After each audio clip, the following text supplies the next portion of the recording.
12화 줄거리. 한왕 유방은 이제 대세가 자기에게 기울었음을 자신하고 60만 대군을 이끌고 초나라로 쳐들어가 팽성까지 빼앗았지만 중요한 인질인 우희와 항우 일족을 놓치고 이에 항우의 분노는 극에 달해 3만 5천의 군사를 이끌고 팽성으로 쳐들어간다. 항우가 팽성 근처까지 오자 한왕은 위표를 대원수로 해서 대군을 동원해 항우와 싸웠지만 이 팽성 대회전에서 절반 가까운 군사들이 전멸당한다. 이 무렵 한신은 대원수직을 관두고 함양에 있었지만 장량과 소환은 그를 설득해 다시 대원수로 세운다. 그리고 영포를 기순시키는 역강책과 물샐 틈 없는 한신의 전차 부대로 초를 괴멸시키려는 찰나 범증이 보낸 초의 포장군이 항우를 구해내고 위표는 모반을 꾀한다.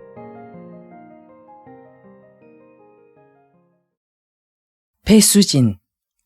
왕릉이 야습을 마치고 형량성에 들어 군사를 점검해보니 그 손실은 불과 200명도 안 된다. 대단한 성공이다. 한왕이 됐다는 듯 기뻐해 마지 않으며 굳고 체하한다. 그대 한판 싸움에 초족을 이루 헤아릴 수도 없이 죽였구려. 항우의 죽지도 꺾여 멀리 후퇴의 진영을 차렸은즉 짐은 무한히 안심되오. 일후의 짐은 반드시 중상을 내리겠소. 왕릉이 삼가 대답한다. 이 공은 자방선생께 돌려야 합니다. 신은 오로지 방비를 어미해서 한운수의 돌아오심을 맞이할까 합니다. 진평이 나서면서 이 말을 받는다. 한운수가 이미 위표를 사로잡아 위나라를 평정했다 하오니 그는 곧 돌아올 것입니다. 이제 큰 근심은 없는 줄로 압니다. 한왕도 입을 다물지 못하고서 응수한다. 모든 일이 다 뜻대로 맞아가는구려. 짐은 한신이 돌아올 날까지 그대들을 믿고서 과히 심려치 않으려 하오. 이러고서 다시 열흘쯤이 지났다. 그동안 정말 초구는 큰 상처를 입었는지 한 번도 싸움을 도두러 오지도 않는다. 이런 다음날 뜻밖에도 말을 탄 초군 한 사람이 대담하게 형량성 문 밖까지 와서 소리쳐 알린다. 왕장군을 배웠고 급히 한 말씀 올리고자 왔습니다. 이 말을 전해 들은 왕릉은 성루에 올라 대답해준다. 내가 왕장군이다. 무슨 말이냐? 성 아래 초군이 소리쳐 알려준다. 왕장군의 노모께서 지금 우리 군영에 와 계십니다. 장군께서 속히 우리 군영으로 오셔야 자당의 목숨이 살게 됩니다. 이 사실을 알리러 왔습니다. 초군은 말을 마치자 말을 제쳐 돌아가 버린다. 왕릉은 이 소식을 듣자 금방 무릎이 후들후들 떨리면서 눈에 가득 눈물이 고인다. 그는 겨우 정신을 수습해서 한왕 앞으로 나가 아랜다. 신의 노모는 이미 7순을 넘었으나 이 불효자는 하루도 봉양치 못하고 있습니다. 이제 신의 노모는 항우의 군영으로 끌려 나와 죽음 앞에 있다 합니다. 신이 그곳에 나가지 않으면 신의 노모는 죽사온즉 원컨대 신을 그곳으로 가게 해주십시오. 비록 신은 초진에 가 있더라도 마음만은 항시 폐하께 있겠나이다. 왕릉의 눈에서는 굵은 눈물이 줄지어 떨어진다. 이에 한왕은 대답할 말을 못 찾는데 장량이 나서면서 대신해준다. 왕대장은 지금 크게 부당한 말씀을 하고 계십니다. 항우가 장군 때문에 군사 수만을 잃은 나머지 장군을 불러다 죽이려 하는 수작입니다. 왕대장께서는 먼저 자당 어른이 계신가 아니 계신가를 확인하신 다음에 호랑이 굴에 드셔도 늦지 않습니다. 곧 사람을 초진해 보내 자당 어른의 친서부터 받아보기로 합시다. 장량의 이 같은 말에 한왕도 할 말을 찾는다. 자방선생의 의견이 지당하오. 왕릉은 이에 더 말을 못한다. 곧 모사 숙손통이 사졸 2-5명을 거느리고 초진으로 든다. 그는 여기서 항우를 뵙고 아랜다. 왕릉이 본시 폐연 사람으로 어쩌다 한왕 아래 녹을 먹고 있사옵니다. 그러나 그의 마음만은 폐하를 거역하지 않는 줄 아옵니다. 숙손통의 말에 항우도 동감인 모양이다. 그가 마땅히 짐을 도와야 함은 그대도 아는구나. 그럼에도 유방필부를 도와 짐을 괴롭히면서 거듭 행악만 일삼으니 짐은 왕릉모를 죽이려 한다. 숙손통이 때를 놓치지 않고 또 아랜다. 원컨대 폐하께서는 왕릉의 모친을 잠시 뵙도록 윤호하여 주시옵소서. 항우가 시원하게 쾌히 승낙한다. 그래라. 항우의 승낙에 따라 왕릉의 어미가 그 자리에 안내되어 나오자 숙손통은 공손히 절하고 나서 알린다. 효자 왕릉이 자당 어른의 고생하심을 듣고 아직 그 허실을 몰라 이 사람을 보내었습니다. 자당 어른께선 속히 친서를 한 장 써주십시오. 제가 그걸 갖고 가서 아드님께 보여 한시바삐 초로 항복해 와서 자당 어른을 편히 복냥토록 하겠습니다. 숙손통의 말에 왕릉의 어미는 갑자기 얼굴을 몹시 찡그리며 내뱉듯이 말했다. 그게 무슨 소리요? 대먹지 않은 말이 왜다.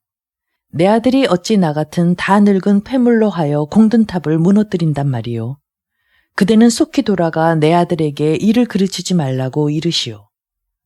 날카로운 소리로 말을 마치자 왕릉의 어미는 그 자리에서 혀를 깨물고 돌바닥에 머리를 찍고 만다. 저런, 갑작스런 이 병고에 여러 사람이 놀라고 만다. 순간 왕릉의 어미는 바르르 사지를 떨면서 쭉 뻗고서 죽어버린다. 연로하신 몸이라 더욱 그 순간은 짧다. 지독한 어미로구나. 짐은 왜이다지 인덕이 없는고. 항우는 자탄한 다음 소리 지른다. 그 노친을 잘 묻어들여라. 아들 때문에 죽은 어미다. 그러자 개포가 나서면서 아랜다. 폐하, 이 시체를 거두어 고이 보존해 두면 효자로 소문난 왕릉이 와서 장례를 치를 것입니다. 그렇게 되면 이미 그는 우리에게 항복하게 됩니다. 항우는 잠시 생각하다가 몸둘 바 몰라 떨고 있는 숙손통에게 급히 명한다. 그대는 속히 왕릉에게 가서 이 사실을 사실대로 알려라. 짐에게 빨리 와 항복한다면 장례도 후히 치르겠다고 하고 그렇지 않으면 이 시신을 함부로 처치하겠다 하라. 숙손통이 금방 얼굴을 펴면서 은근한 태도로 답사한다. 폐하, 하잘것없는 이 소신도 기실 폐하께 항복 기순에 들 날을 기다린 지 오래였습니다. 한항은 어찌된 일인지 더욱 교만해져서 선비란 선비는 업신여겨서 심히 하찮게 대해오고 있습니다. 그래서 오늘 특히 소신이 두려움 없이 여기 나왔음에도 왕릉의 일로 해서가 아니오라 소신의 귀순을 알리고자 함이었습니다. 왕릉 또한 폐하를 사모하는 마음 간절하온즉 소신이 돌아가 그와 날짜를 정해 불일내로 탈출해 오겠나이다. 항우는 숙손통의 이 말을 고지 듣는 모양이다. 내친 걸음이라 싶었던지 항우는 숙손통을 믿고서 묻는다. 알았다. 그런데 요즘 유방이란 필부놈의 형편은 어떠한가?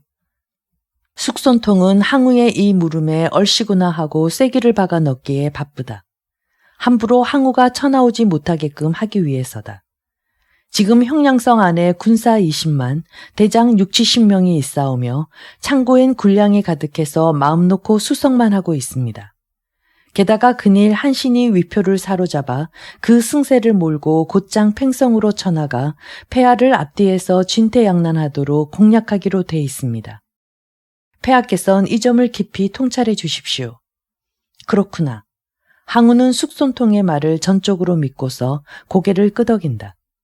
숙손통은 항우를 작별하고 나서 무사히 형량성에 든 다음 왕릉의 자당께서 자살하신 일을 세세히 알렸다. 왕릉은 한 차례 윽 하는 외마디 소리를 지르고선 그대로 기절해버린다. 이 광경을 본 여러 장수들이 급히 왕릉을 부축하며 찬물을 끼얹어 그의 정신을 일깨운다.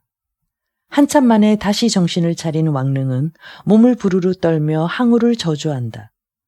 이 천하원수를 내 반드시 갚겠다. 숙손통은 왕릉의 결심을 보고서 내심 생각하기를 항우가 왕릉의 자당 시신을 곱게 거두어 있다 하면 왕릉은 효성이 지극해서 그 시신이나마 제대로 장사 지내고자 마침내 초로 갈지도 모른다.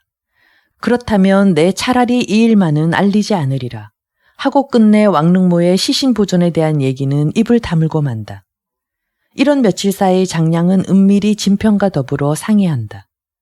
항우가 숙손통에게 속아 정말 한신이 팽성을 공략하는 줄 알고 급히 퇴군하려 하나 왕릉과 숙손통을 기다리느라고 며칠 동안을 잠자코 있는 것이오.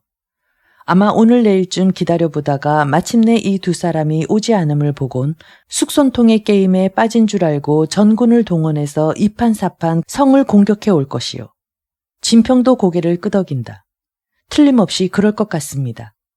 이 일을 어찌 대처하면 한신이 올 때까지 성을 지탱하는지요. 잔인한 것이지만 개교라곤 한 가지뿐인 것 같습니다. 잔인한 개교라니요. 진평이 무릎을 더 가깝게 당기며 묻는다. 이왕 두었다 죽일 사형수라도 두어 사람 있다면 그들을 죽여 목을 석루 위에 높이 거는 일이지요. 장량의 말에 진평이 알았다는 듯이 무릎을 친다. 거참 묘계입니다. 진평은 이 계책을 한왕에게 알린 다음 그의 허락을 받아 전옥관에게 명한다. 사형수 두 사람을 은밀히 목베어 그것을 석루 위에 높이 달아라. 사형수 두 사람의 목이 효수되자 그 석루 아래 방이 나붙는다. 왕릉과 쑥손통이 초에 항복하러 도망치다가 그 목이 잘리었노라. 이 소문은 삽시간에 형량성 안에 가득히 퍼진다. 한편 쑥손통의 거짓말을 참말로 믿고서 여러 날을 기다렸던 항우는 마침내 척구병에 의해 형량성루에 2개의 목이 효수되었다는 소식을 듣고선 이를 왕릉과 쑥손통으로 단정하고 만다. 그렇다면 한시가 급히 팽성으로 퇴군해야 한다. 항우가 전군에 퇴군령을 내리려 하자 용저가 나서며 말한다. 폐하께서 군사를 서서히 물리도록 하소서.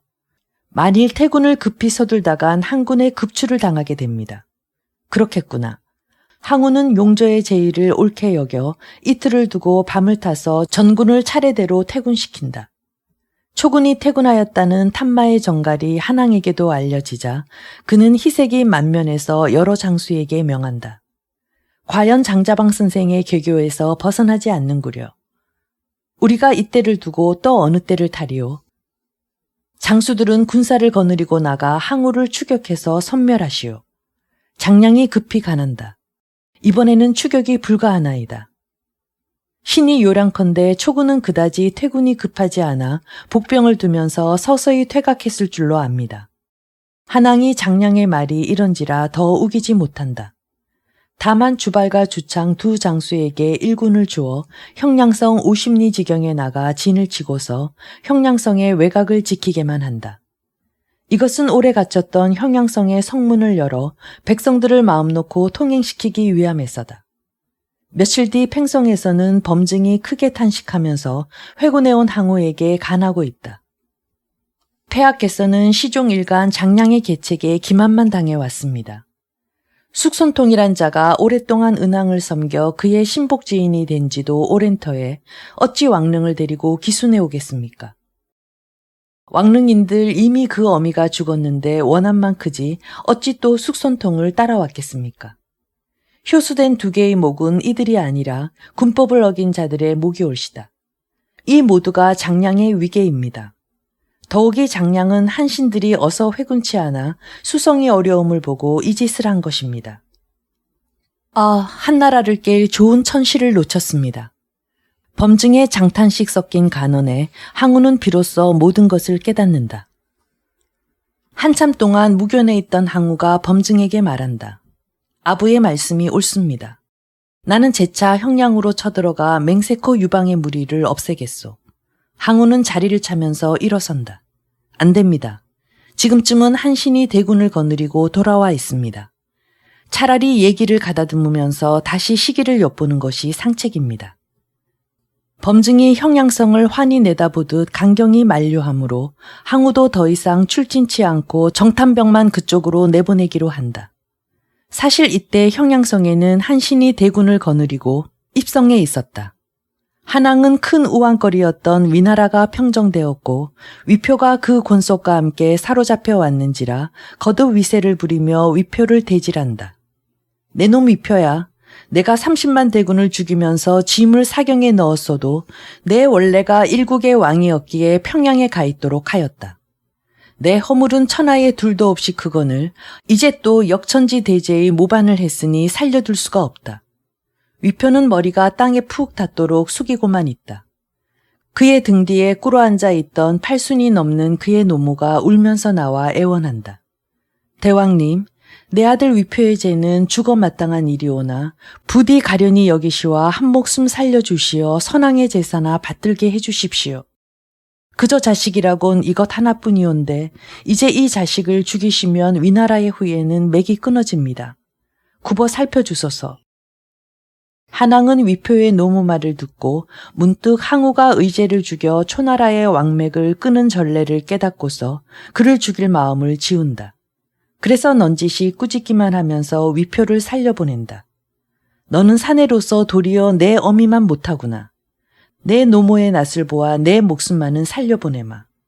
위표는 2번 일어나 큰 절을 드리면서 애달픈 목숨 하나 산 것을 감지덕지한다. 위표는 모든 관직을 박탈당한 채 그 곤속과 함께 형량성 바깥으로 추방되었다. 이제 일개 서민이면서도 어디에도 얼굴을 내놓을 수 없는 수모뿐인 인생이다. 더욱이 들리는 소문에 따르면 아름다운 그의 아내 박씨와 아름다운 후궁 관씨마저도 한왕에게 뺏긴 채 추방되었다는 후문이다. 위표를 추방한 한왕은 연일 기분이 매우 좋아 보였다. 이럴 때 한신이 미리 한왕 앞에 나와 아랜다. 신은 군사의 점검도 모두 마쳤습니다. 이에 대주로 나가 폐하의 천하도모를 극렬히 반대하고 있는 진여의 무리 하열과 장동을 친 다음 조나라로 가서 조왕 조홀과 그의 사부로 있는 진여마저 뵐까 하나이다. 이어서 연나라도 항복받고서 회군할까 하나이다. 한왕은 전혀 의외였다. 아니, 그렇다면 초는 언제 뵐 것이요? 지문 원수가 회군해 오는 대로 초를 칠 줄 알았는데 이건 영 딴판이구려. 지금 초를 쳐서는 아니되옵니다. 왕릉에게 일침을 맞고 자방선생의 개교에 의해 일단 팽성으로 퇴군한 이상 지금 초의 군세는 거듭 얘기를 가다듬고 있사옵니다. 때문에 신은 폐하의 부르심이 있기에 앞서 대와 조, 연을 먼저 쳐서 초의 운날개를 꺾으려 하는 것입니다. 그 다음에 제도 무찔러 초를 고립시켜서 천하를 거둘 위계입니다. 그렇다면 이 형량은 위급치 않겠소? 왕릉으로 총대장을 거듭 삼으시고 진평을 군사, 자방선생을 곁에 두시면 아무런 걱정이 없습니다. 만일 팽성에서 항우가 다시 나온다 해도 자방선생의 개교는 능히 이를 막을 줄 믿사옵니다. 한왕은 기뻤다. 한신이 부르기도 전에 스스로 이렇게 나와 자신있게 상주하지 않는가? 그렇다면 이번에 장정을 왜 막을 건가? 넓고 큰 북동방의 여러 나라 판도가 욕심 많은 한왕의 눈에 일목요연하다. 짐은 한온수만 믿소. 어서 출진하여 대승을 거두고서 해군에 오실 날만 고대하겠소. 한왕의 승낙을 뜻대로 얻자 한신은 여러 장소와 함께 장의를 거느리고 대군을 휘동해 다음 날로 대주를 향해 나간다. 여기서 장의가 따르는 것은 대와 조를 치러 가는 장도이므로 그가 오래 바랐던 일이기도 했다. 이윽고 한신의 대군이 대주성 밖 30리 지경에 이르자 그는 이곳에 진을 치고서 여러 명의 정탐병을 내보낸다. 이들이 곧 돌아와서 대주성의 방비가 철통같이 삼엄한 것을 하나같이 알린다. 그럴 것이다. 내 예측은 빗나가지 않는다. 한신은 정탐꾼들의 보고를 받고 지나간 일들을 주마등처럼 잠시 훑어본다. 일찍이 장유와 진여의 2사람 사이는 문경지교라 일컬을 만한 좋은 의형제 사이. 위나라 대량 땅 같은 고향 사람의 장이가 형, 진여가 아우가 된 사이. 함께 항우를 따라 공을 세우다가 농공 행상 때 장이에겐 조나라를 쪼개어 상산왕으로 봉하면서도 진여에겐 입간하지 않았다는 이유로 그가 당시에 있었던 조나라 북쪽의 남피지방 사면만 봉읍으로 주면서 후에 지나지 않는 이름뿐인 북조왕을 삼았던 일. 그리고 전영에게는 전제왕이라는 호칭만을 주었던 일. 여기서 전영은 초나라의 항우를 배반할 뜻을 굳게 지니고 있다가 진여의 요청에 따라 함께 손잡고서 장의를 몰아낸 일. 장의가 항우에게 가려다가 그의 측근 감공의 권유에 따라 도리어 한왕에게로 기순해온 일. 진여는 장의를 조나라에서 몰아낸 다음 대왕으로 자천되어 간 전조왕 조홀을 다시 조왕으로 받들자 새로 조왕이 된 조홀은 이를 보답하여 진여를 대왕으로 세워준 일. 진여는 조왕이 아직 미력하고 나라가 겨우 섰기 때문에 대로 나가지 않고 그대로 조나라에 머물면서 조왕 헐의 사부가 된 일. 그 대신 진여는 그의 수와 하열을 대나라의 재상으로 그리고 장동을 대장으로 해서 대나라를 지키게 하고 있다. 그러므로 장인은 이 원한을 풀고자 자청해서 나의 군영까지 따라 나와 있다. 이같이 복잡하게 얽힌 지난 일들을 생각하면서 한신은 이곳 대주성을 지키는 하열이나 장동이 결코 녹록하지 않은 상대임을 거듭 마음 가운데 다진다. 하룻강아지 범 무서운 줄 모르고 덤빌 놈들이다. 한신은 마음을 정하고서 군사를 세 부대로 나누어 배치시킨 다음 그 대장들에게 작전을 일러 놓고는 스스로는 단 500기만을 거느리고서 근처의 산속으로 매복한다. 이때 대주성 안에서는 적이 원로에 필요했을 때 격파해야 하겠다고 의논을 모은다. 꿋꿋하게 이름 높은 장수에 재상직을 맡아 있는 하열이 대장 장동과 부장 왕존, 모사 단충 등을 보면서 말한다. 한신이 위표를 사로잡자 겁없이 이곳까지 나왔구나. 우리는 오랫동안 군사들의 얘기를 길러왔으니 두려울 것이라고는 아무것도 없다. 이제 막 항구는 먼 길에 고단하거늘 우리는 피곤한 이들을 편히 쉬면서 기다려왔다. 병법에 이르기를 이것이 바로 이 일대로. 나는 이 길로 그들을 치겠다. 하열은 장동에게 대군을 맡겨 수송토록 하면서 스스로 1만여기만 이끌고서 급히 성을 나선다. 이어서 그는 군사를 휘몰아 거침없이 한군의 진영으로 육박해 든다. 한군의 대장 조참은 미리 한신이 일러준 대로 맹렬한 기세에 하열을 맞아 몇 번 싸우는 척하다가 이내 말머리를 돌려 급히 그를 유인해 나간다. 하열은 개교에 빠지는 줄도 모르고 마냥 조참을 뒤쫓기 20여리. 여기서 복병에 있던 한장 관영과 노관의 대군을 만나 급기야 포위당한 끝에 그 군사는 지리멸렬되고 만다. 이 일대로 한 가지만 믿고 나왔던 하열은 더 견디지 못하고 그를 따르는 몇몇 군사들과 함께 겨우 포위망을 뚫고 산으로 들고 만다. 여기에 추격병들이 급하다. 그러나 잠시 산으로 들던 그는 군사들과 함께 꼼짝없이 사로잡히는 신세가 된다. 한신이 거느린 500의 매복병이 한 칼 쏘볼 틈도 안 주고서 이들에게 올가미를 씌워버린 것이다. 한판의 승부는 끝장이 났다. 한신은 사로잡힌 하열에게 좋은 말로 타이른다. 장군의 용맹은 장하오. 비록 지금 사로잡힌 몸이지만 싸움에 임해 장수는 그렇게 싸워야 하는 거요. 내 장군의 기계를 높이 사니 함께 한왕을 위해 종근토록 합시다. 한신의 예우가 정중하다. 그러나 하열은 이에 응하지 않고 도리어 호통이다. 패장에게 두 말이 있겠는가? 과부는 어서 날 죽이기나 해라. 한신은 이 뜻밖의 모욕에 당장 하열의 목을 치고도 싶었지만 끝내 참고서 그를 함거에 가도 대주성으로 나간다. 대주성 아래에 이르러 한신은 성을 포위하면서 함거에서 하열을 끌어내 소리쳐 알린다. 여기 너희들의 재상 하열이 묶여와 있다. 어서 성문을 열고 항복하렸다. 성루에서 수성을 지휘하고 있던 장동의 놀라움은 너무나 컸다. 그는 철석같이 믿었던 하열이 묶여있음을 보자 하늘이 노랗도록 실신해버린다. 아, 이 일을 어쩌나. 낙심천만해서 망연히 성루 끝에 서 있는 장동에게 이번에는 하열의 큰 목청이 울려 나온다. 조카는 부디 사력을 다하여 성을 지켜라. 어쩌다 나는 과부놈에게 붙잡혔지만 조카는 이 사타구니 가부에게 항복해서는 안 된다. 아무 두려움 없이 끝끝내 항거하면서 모욕을 주고 있는 하열에게 경로한 한신의 원윤검이 댕건 그 목을 잘라버린다. 이 외마디는 거의 동시인 듯 싶다. 성 아래서 하열의 목이 잘리자 성루에 섰던 장동의 몸이 거꾸로 성 아래로 떨어지며 즉사해버린다. 장동은 큰형처럼 믿고 따랐던 하열의 죽음을 보자 단박 눈앞이 캄캄해져서 그 역시 몸을 던져 자살해버린 것이다. 이 광경을 본 성안의 부장 왕조는 모사 단충과 상의한다. 두 대장을 일시에 잃고서 우리가 더 버틸 수 있겠소. 모사 단충이 대답한다. 우리에게 구원병도 기다릴 수 없고 이젠 장군의 뜻대로 하실 차례입니다. 항복합시다. 왕존의 결정에 따라 이내 대주성은 한신의 대군을 맞아들인다. 한신은 입성을 마치고 나서 백성들을 위무한 뒤 대주에서 얻은 군사의 수를 점검하니 놀랍게도 10만에 이른다. 그는 이 첩보를 형량으로 띄우는 한편 다시 군사 10만을 이끌고 조나라를 치러 나간다.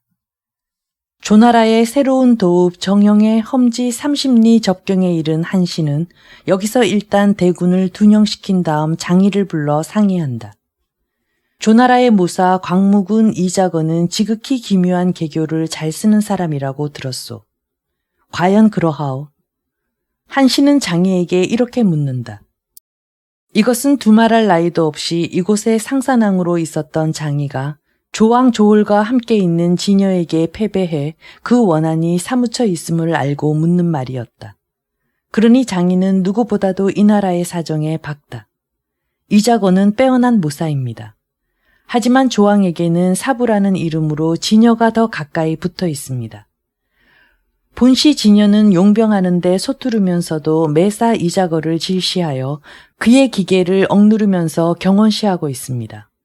그래서 비록 이자거가 좋은 계략을 짜내도 조왕 조홀은 진여의 의견을 중시하므로 이자거는 아무 소용에도 닿지 않고 있습니다. 원수께서는 안심하십시오. 장의의 말에 한씨는 은근히 마음 놓으면서도 걱정을 더 보태어 본다. 내 먼저 첩자를 보내어 정령의 허실부터 탐지케 한 다음에 군사를 움직일까 하오. 마음 놓고 깊숙이 들었다가 우리의 양도라도 뒤로부터 끊기는 날이면 이 험지에서 우리는 꼼짝없이 패하지 않겠소. 장의가 빙긋이 웃으면서 고개를 끄덕인다. 원수의 빈틈 없으신 용병, 과히 이 천하에 따를 자 없습니다. 곧 정탐병 20명이 한신 앞으로 불려왔다. 한신은 이들에게 이른다. 너희들은 모두 백성의 복장을 하고서 정령성으로 잠입해 들거라. 적정을 잘 탐지해오면 중상을 내릴 것이다. 이들은 각기 한신으로부터 정탐에 필요한 금은 폐물을 받아 평복으로 정령성으로 잠입해 든다.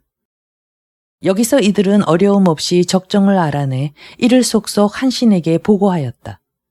과연 장의의 말대로 진여와 이자거의 사이는 좋지가 않다. 이에 한신은 뭔가 곰곰이 생각해 나간다. 한편 조왕은 한신의 대군이 성박 30리까지 나와 호시탐탐 공성을 계획함을 알고 진여와 이자거 두 사람을 불러 한자리에서 의논이다.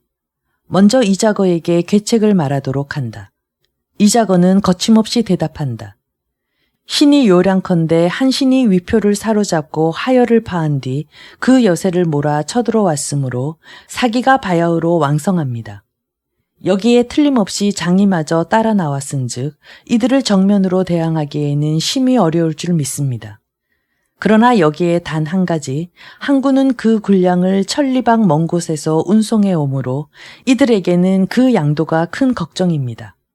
게다가 이곳 우리 정영 땅은 그 길이 지극한 험로여서 수레가 함부로 다닐 수도 없고 인마의 행렬마저 크게 줄지을 수 없는 곳입니다.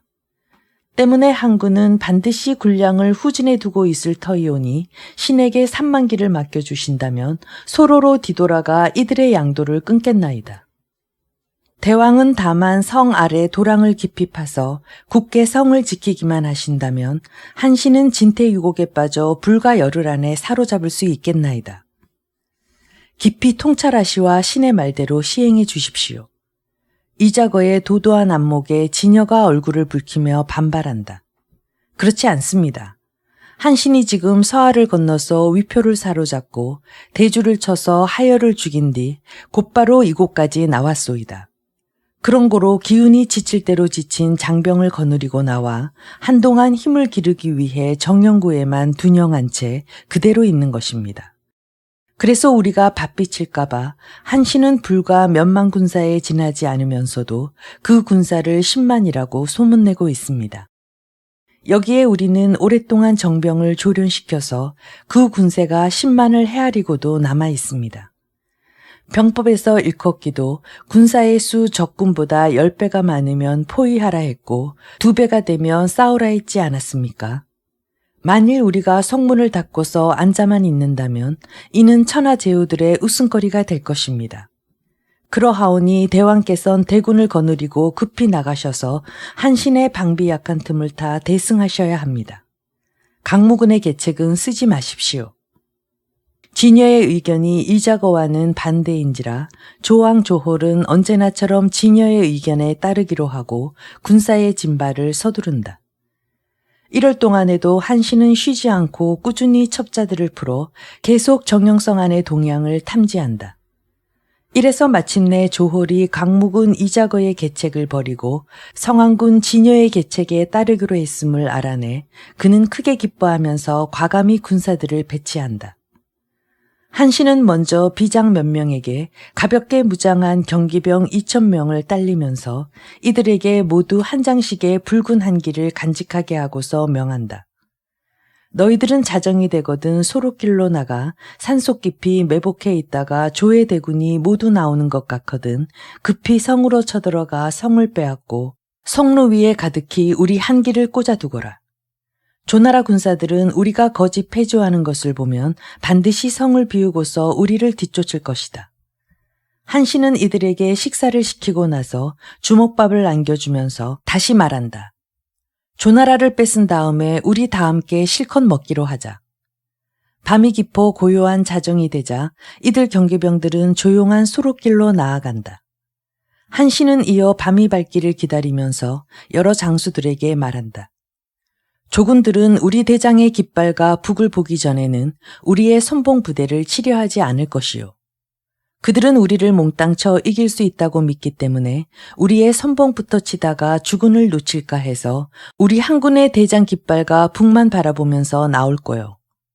나는 이것을 노려 날이 밝았어야 선봉 부대를 내보내겠소. 여러 장수들은 한신의 말뜻을 아직 제대로 새기지 못한다. 근읍 장군은 1만기를 거느리고 선봉이 돼서 저숫가로 나가시오. 이 강을 등지고 배수진을 치면 조군은 비웃을 거요. 웃기만 하고 계속 나오진 않을 거요. 나는 이것을 노려 날이 환히 밝기를 기다려 배수진을 치면서 드디어 죽은 길을 움직이겠소. 이때에서 10만 조군은 성문을 열고 급히 쳐나올 것이요. 그러면 나는 또 일부러 패주해 와서 장군이 계시는 저수를 배수진 삼아 일전을 벌이려는 거요. 여러 장수들은 왜 하필이면 이따위 엉뚱한 배수진인가 하고 의아해한다. 그러면서도 한신의 용병술이 워낙 대단해 더 묻지를 못한다. 이윽고 새벽이 와서 차츰 날이 밝아지자 근읍은 출발한다. 그는 한신의 명대로 1만기를 거느린 한군의 선봉이 되어 저숫가로 나가 배수진을 친다. 이럴 동안 한신의 말대로 조군은 정말 나오지를 않는다. 멀리 성루에서 한군의 움직임을 지켜보던 진여가 오히려 그 곁에 주어를 보면서 마음 놓고 말하는 것이다. 대왕, 보십시오. 저 한군 놈들, 이 험지의 지형도 잘 모르면서 저숫가로 나가고 있소이다. 물이 막혀서 되돌아올 때쯤이면 한신의 주력 부대도 나오겠지요. 그때를 놓치지 말아야 합니다. 성안군 사부의 말씀이 옳소이다. 과연 한신의 예측은 거듭 들어맞는다. 맑은 물속을 비춰보듯 그가 이토록 조군들의 움직임을 미리 예측하는 것은 정탐꾼들과 첩자들의 보고에 의해 조왕 조홀이 진여의 계책을 채택했음을 알았기 때문이다. 그러기에 근읍은 아무런 저지도 없이 힘 안 들이고 저수까지 나올 수 있었다. 한신은 근읍이 배수진을 다 이루었을 때쯤에서 대장기를 높이 세우고 북을 울리면서 정영구를 출진한다. 아니나 다를까 이때나 저때나 하고 한신의 주군이 나오기를 고대하고 있던 조군이 성문을 크게 열고서 일제히 나온다. 대군의 앞장을 선 진여는 더욱 신바람이 나는 듯하다. 어느새 조군과 한군은 맞붙은 채로 한바탕의 격전을 치른다. 이 얼마 만에 한신이 대장기를 돌려세우자 그를 호위해서 조군과 싸우고 있던 장의와 번케, 조참 등이 급히 패주에 달아난다. 조군은 이에 뒤질세라 하고 급히 추격한다. 앞서 달아나던 한신과 장의 등은 추격이 워낙 급해 그랬던지 대장의 기며 북이며 무기마저 함부로 버려놓고 있다. 조왕 조홀과 그 사부 진여는 더욱 기고만장해서 대군으로 한군을 뒤쫓아 저숫가에 있는 한해 배수진까지 이르러 한군을 강기슭으로 내몰고 있다. 우리 한군사들아, 이제 한 발짝이라도 물러나는 놈은 물귀신이 된다. 여기 번케가 나가니 조나라 군사들을 한 놈도 남기지 마라. 한군 가운데서 우레 같은 소리가 일면서 번케가 되려 배수진을 벗삼아 칼을 춤추며 자충우돌 해나간다. 이에 항군들은 강변으로 밀리던 걸음을 멈추고 갑자기 전의가 크게 치솟아 지금까지와는 달리 조군을 무찔러 나간다. 바로 이것이다. 이래서 배수진이다. 한신은 마상에 앉아 그의 항군을 더욱 독전하면서 흔쾌해한다. 이제 쓰러지고 흐트러지며 죽고 밟히는 자들이 모조리 조군사다. 그도 그럴 것이 강을 등진 항군은 죽기 아니면 살기였기에 죽음을 무릅쓰고 조군을 무찔러 나갈 수밖에 없었던 것이다. 그 사이 한신의 말대로 조나라 군사 10만은 성을 비우고 나왔기에 밤중에 산속 깊이 매복해 있던 한해 경기병 2천은 힘들이지 않고 정영성을 점령하는 데 성공했다. 이들은 성루마다 가득한 한해 붉은 깃발을 꽂아 그 주인이 바뀌었음을 바람결에 멀리까지 알리고 있었다. 두 책사. 항군이 배수진을 이용해서 결전장을 삼는 바람에 조나라 군사는 크게 당혹하여 이제 도망쳐 나가기에 바쁘다. 수많은 군사를 잃고 겨우 정영성까지 도망쳐 나간 이들은 굳게 닫힌 성문 앞에서 거듭도 당혹한다. 믿었던 자기들의 성이 어느새 항군에 의해 빼앗겼고 성루와 성곽 위로는 한나라 깃발이 가득히 펄럭이고 있다. 성마저 잃은 조군은 이젠 전우에서 협살당한다. 뒤에서 쫓아든 항군과 성문을 열고 나오는 항군에 의해 죽음을 당하는 자 부지기수이고 사로잡히고 항복하는 자도 부지기수이다. 조왕 조홀도 여기서 사로잡혀 끝내 양에서 죽음을 당했고 진여는 겨우 저수 남쪽까지 도망치다가 장창에게 길이 막혀 사로잡힐 뻔한 것을 뒤에서 추격해 가던 관영이 한 칼로 그 목을 베어버리고 만다. 이로써 항군은 조군을 모두 무찌르고 정영성에 입성을 마친다. 한신은 입성하자마자 전군에 영을 내린다. 광무군 이좌거를 죽여서는 안 된다. 그를 산채로 잡아오는 자에게는 1천금의 상을 내리겠다. 이어서 그는 배수진으로 큰 승리를 거둔 추견을 열면서 약속한 대로 군사들에게 마음껏 먹고 마시게 한다. 이 추견에서 여러 장수들이 적장에 수급을 바치기도 하고 포로를 풀어주기도 하면서 승리를 축하하는 가운데 한신에게 묻는다. 병법에 따르면 상과 구릉은 오른쪽으로 등지고 강물이나 못은 왼쪽으로 앞두라고 하였는데 원수께서는 오늘은 반대로 강물을 등지고 대승하셨습니다. 그리고 또 원수의 말씀대로 조나라를 치고 배불리 먹자고 한 그 예언대로 우리는 지금 실컷 먹고 있습니다. 그래서 우리들은 모두 이해가 안 가는데 이는 무슨 전법이온지요. 여러 장수들의 구구한 의아심이 대충 이와 같음을 듣고 한신도 마음에 드는지 고기 한 점을 씹으며 넌지시 대답한다. 여러 장수들은 오늘 내가 취한 배수진 역시 병법에 있음을 모르시오. 그럼 내 말하리다. 죽을 땅에 든 뒤에라야 살게 되고 망하게 된 처지에 놓여야 일어난다라는 것이 오늘 내가 처음으로 취한 배수진이요. 여러 장수들이 하나같이 고개를 끄덕이면서 저마다 감복한다. 한신이 말을 잇는다. 여러 장수들도 잘 아시다시피 우리 군사들은 대부분 사방에서 급히 긁어모은 오합지졸이나 다름없소이다.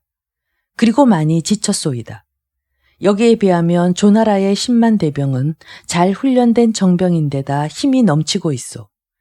때문에 우리가 배수진을 치지 않으면 우리 군사는 싸우기도 전에 흩어져 달아날 것이므로 오늘 부득이 대강을 등지게 했던 것이요. 한신은 여기서 잠시 말을 끊었다가 또 잇는다. 그의 눈길이 번케에게로 가 있다. 나는 미리 번장군에게 이 배수진에 대해 말해둔 바 있어. 번장군은 내 뜻을 잘 알고서 소리쳐 뒤로 물러서면 죽는다면서 군사들이 앞으로 나가도록 독전했소. 이 자리에서 치하를 드리오. 한신의 은근한 치하에 번케가 빙긋이 웃으며 겸사한다. 뭐 그까지 변변치 않은 일이지요. 이렇게 승리의 축하가 한참 무르익어 있을 때 어느새 한 군사가 이자거를 포악지어 왔다. 빠르기도 하다. 한신은 급히 자리에서 일어나 그 결박을 풀어주면서 이자거를 상자인 동양에 앉히고 스스로는 서양에 앉으며 스승에 대한 예를 올린다. 광무군 이자거는 뜻하지 않은 예우에 몹시 감동되는 듯 몸둘 바 모르는 양 옷매무새를 바로잡으며 다시 고쳐 앉는다. 한신은 약속대로 군사에게 일정금을 내리고 나서 그를 내보낸 다음 이자거에게 고요히 묻는다. 어느새 이 두 사람 사이에도 푸짐한 잔치상이 놓인다. 선생은 이 사람의 모든 허물을 용서하시고서 가르침을 주십시오. 이제 저는 북쪽으로 연나라를 치고 동쪽으로는 제 나라마저 치려 합니다. 어떻게 하면 이 일을 이루겠습니까? 광무군은 좌불안서 더욱 사양하며 대답한다. 이 사람은 할 말이 없습니다. 예로부터 망한 나라의 대부는 살아남기를 도모할 수 없고 패군한 장수는 용맹을 말할 수 없다고 하였습니다. 그러니 이 사람은 더 무얼 말하겠습니까? 아니올시다. 옛날에 백리에는 우위에 있었지만 그 우나라는 망했습니다.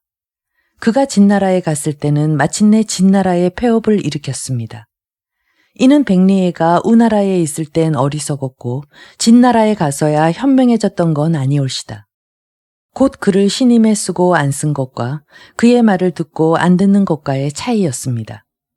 이번에도 조왕이 선생의 계책을 물리치지 않고 썼더라면 저는 꼼짝없이 사로잡히게 되는 것을 진여의 그리침을 들어 그가 망한 것입니다. 강묵은 이자거는 대답이 없다. 한신이 재촉하듯 말을 잇는다. 선생의 가르침에 따르겠사오니 부디 더 사양치 마십시오. 이자거는 한신의 간청이 진심인 것을 보고 가만히 입을 연다. 슬기로운 사람의 1000가지 생각에도 반드시 한 번쯤은 잘못된 생각이 있고 어리석은 사람의 1000가지 생각 가운데도 한 가지 얻을 것은 있다고 했습니다.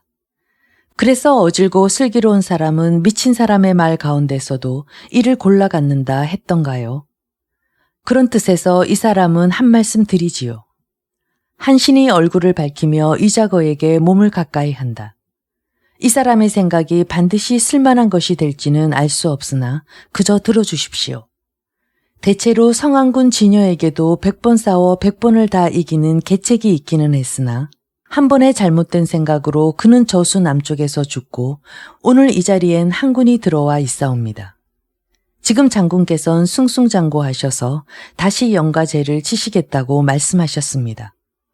그러나 수차례의 전쟁을 치르는 동안에 장군의 군사들은 지칠 대로 지쳐있고 마른 맥이 빠져 있습니다. 게다가 군량마저 넉넉치 못한 형편입니다. 이자거가 잠시 말을 끊는다.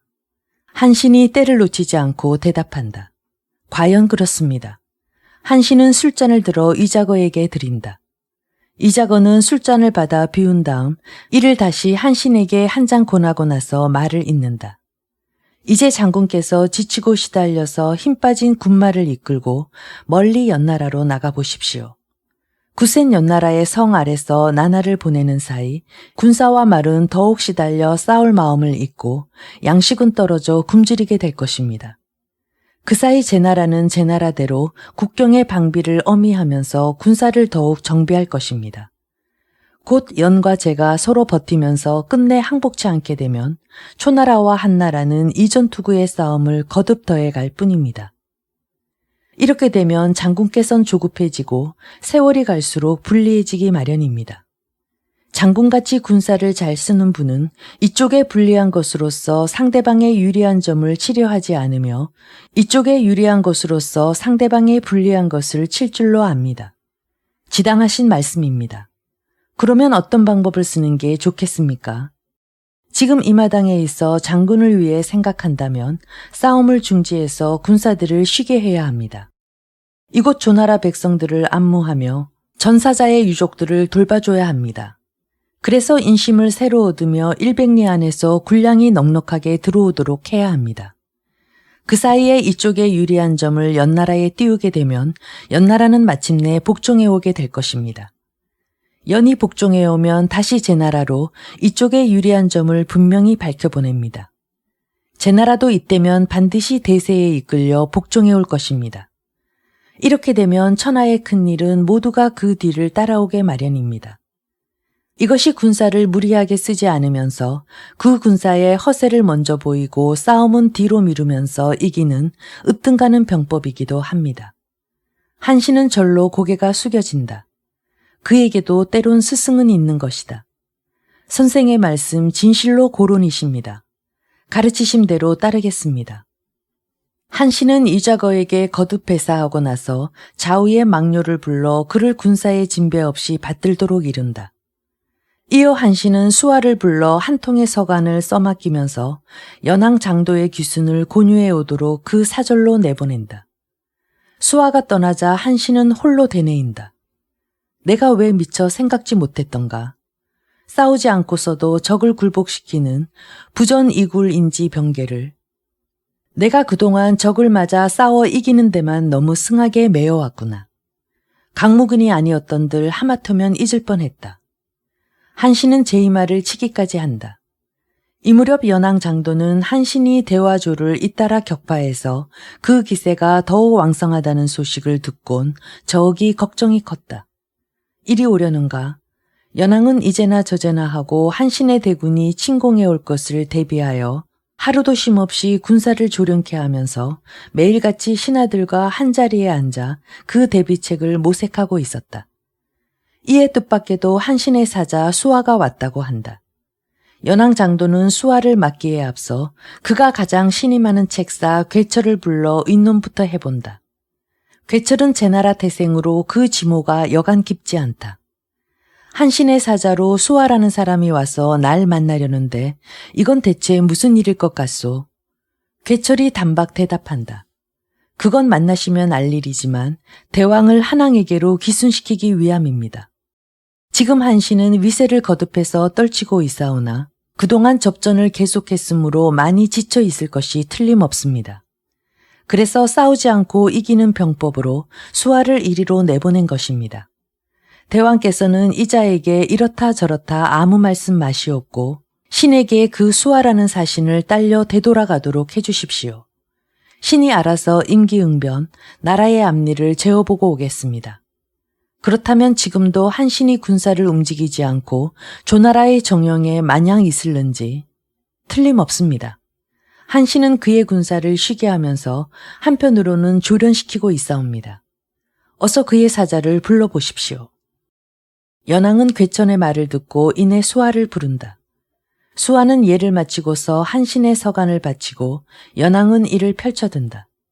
그 내용은 두말할 나위도 없다. 한나라와 손잡고서 초를 치자는 초왕사이다. 곧 1000명을 따라 순리롭게 나와달라는 귀순회의 권유이다.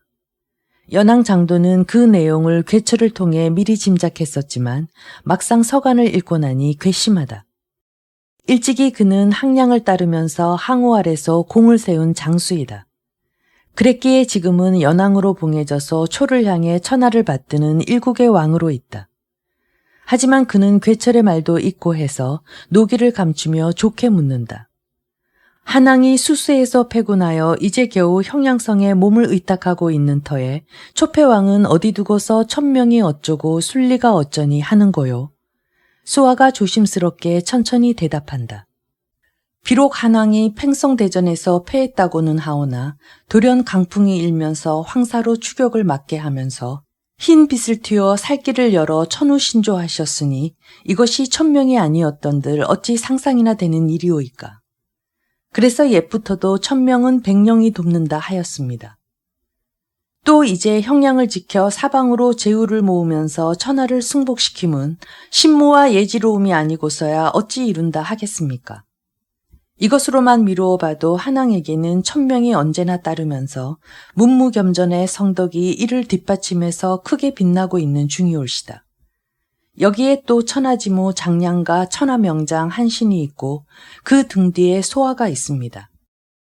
군사 100만에 번쾌, 조참, 주발, 하후영, 왕릉, 시무, 근읍, 노간, 관영, 정복, 주창, 부간, 설구, 진패, 장창, 이모, 여기에 다시 국왕왕 영포가 있습니다.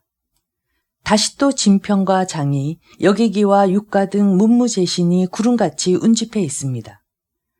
하기사 비록 서초가 형세도 강대한 듯도 합니다만 기실은 그건 원숭이들의 무리라고 천하 사람들의 손가락질마저 당하고 있습니다. 이것은 초패왕이 포항무도하기에 천하 사람들이 원한을 품고서 하는 말입니다. 그렇다면 초패왕은 길어야 1년일까요? 결국은 망하고야 말 일입니다. 이제 대왕께서는 차제의 성패 존망을 깊이 통찰해 주셔야 하겠나이다. 엊그저께 살았던 대주가 망했고 조나라도 그 꼴이 되고 말았습니다. 이 두 나라는 귀국가는 순치지간, 입술이 없으면 이도실이라는 순망치아니오니 이 두 나라가 연접되어 있는 대왕께서는 부디 고립되시지 마시옵소서. 수하의 변설은 장강설의 눌변으로 나가면서도 묘하게 사람을 끌어넣는다. 연왕은 다 듣고 나서 속으로 크게 감복하면서도 수하에겐 아무 말 없이 괴처를 불러 말한다. 한신의 사신을 따라 정영성까지 다녀와야 하겠소. 과대부가 사세를 판단하고 온 뒤에 내가 갈 길을 결정해야 하겠소. 괴철이 대답한다. 대왕의 명에 따라 가겠나이다. 수하는 여기서 더 말을 못하고 가만히 고개만 끄덕인다. 이날 밤 수하는 연나라 궁성에서 성찬을 대접받았다.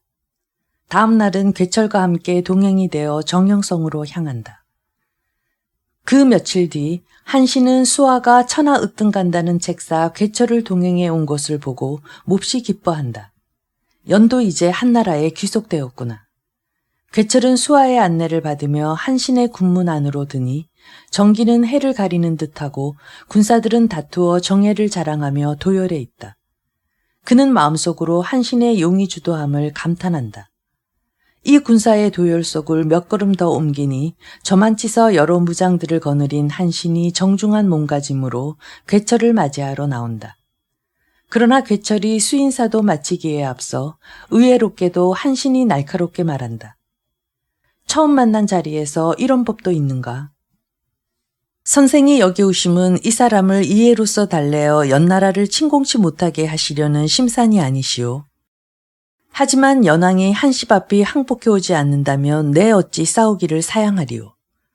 내 이제 선생의 한 말씀으로 군사를 물리치기도 하려니와 연이 오히려 전과 같이 초를 섬기겠다 하면 단연코 군사를 물릴 수 없소이다. 내 맹세코 대군을 힘몰아 역수가에 내세워 내 경륜과 군사들의 무용을 연대 위에 시험해 보일 것입니다. 설사 연의 아기가 오히려 죽지 않고 형가가 다시 살아난다 할지라도 내 무엇을 두려워하리오. 한신은 이렇게 말을 맺자마자 괴철이 말문을 열세라 하고 급히 좌우에게 명한다. 그대들은 이 대부를 객사로 인도하여 공경을 다해 편히 쉬시도록 모셔라. 내 가서 연을 파하고 죄를 친 다음 돌아와 선생을 만나려 하노라. 명령을 내린 즉시로 한신은 돌아서 나가고 좌우의 문장들이 일시에 괴철을 부축 반 끌기 반으로 해서 객사까지 이끌어들인다. 괴철은 이 모양이 되고 보니 그가 한신을 이해로써 달래고자 했던 본래의 의도가 허물어지고 만다. 이게 무슨 꼴인가?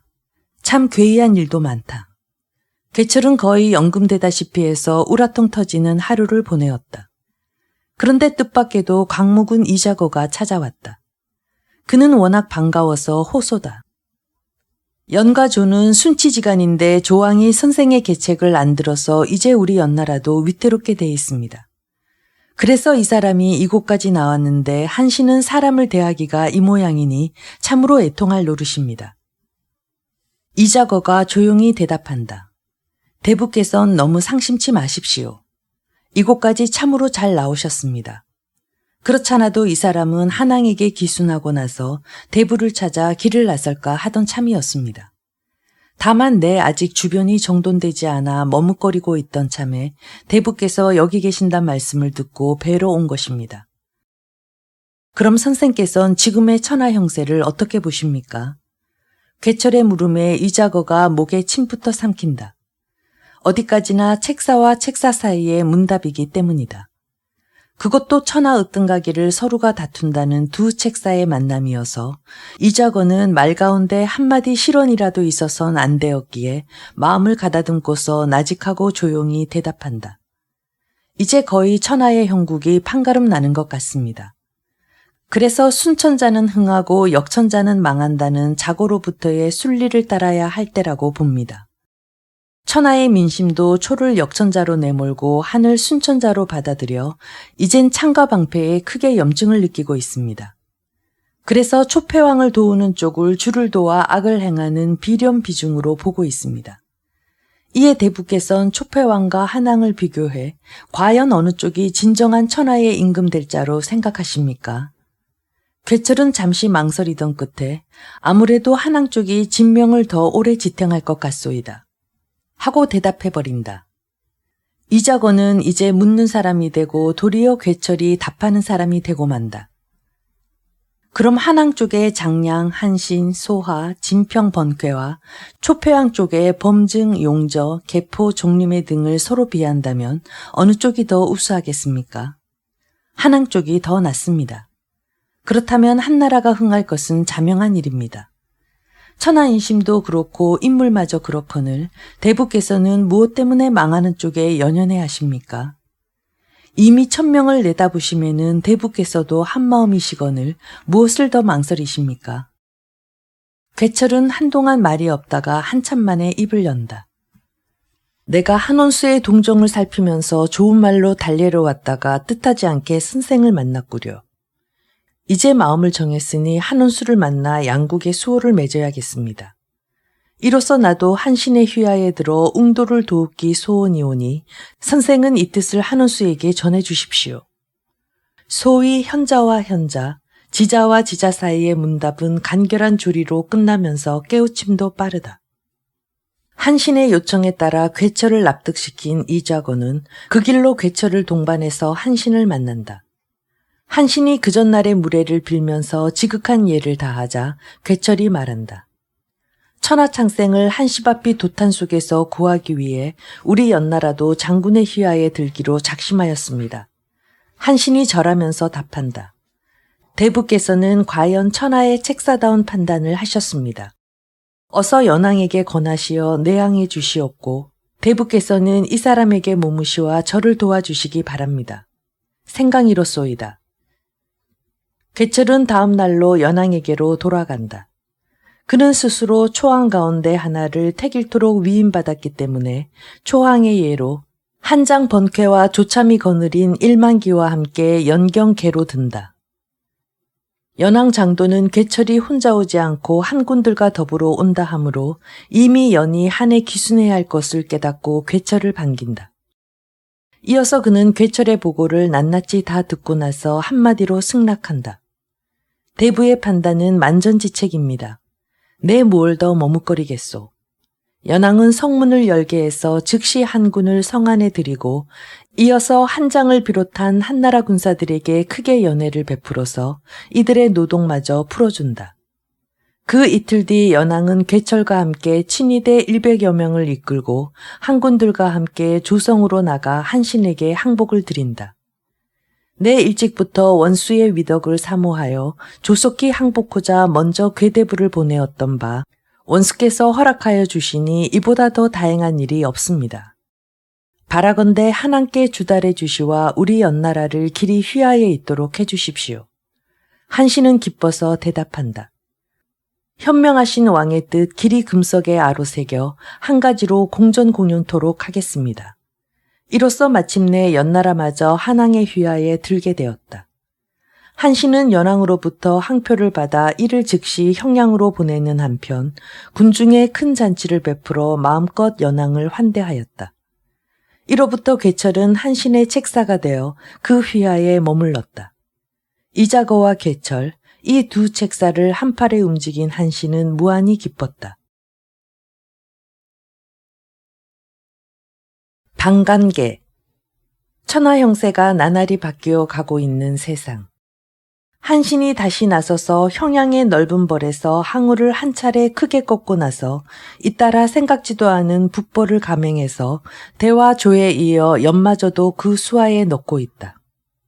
이때가 서력 기원전 204년 정유년 11월 무렵이다. 믿었던 도끼자루 썩듯 초나라 판도가 자꾸 허물어지는 급보에 범증이나 종림에는 안달복달을 못한다.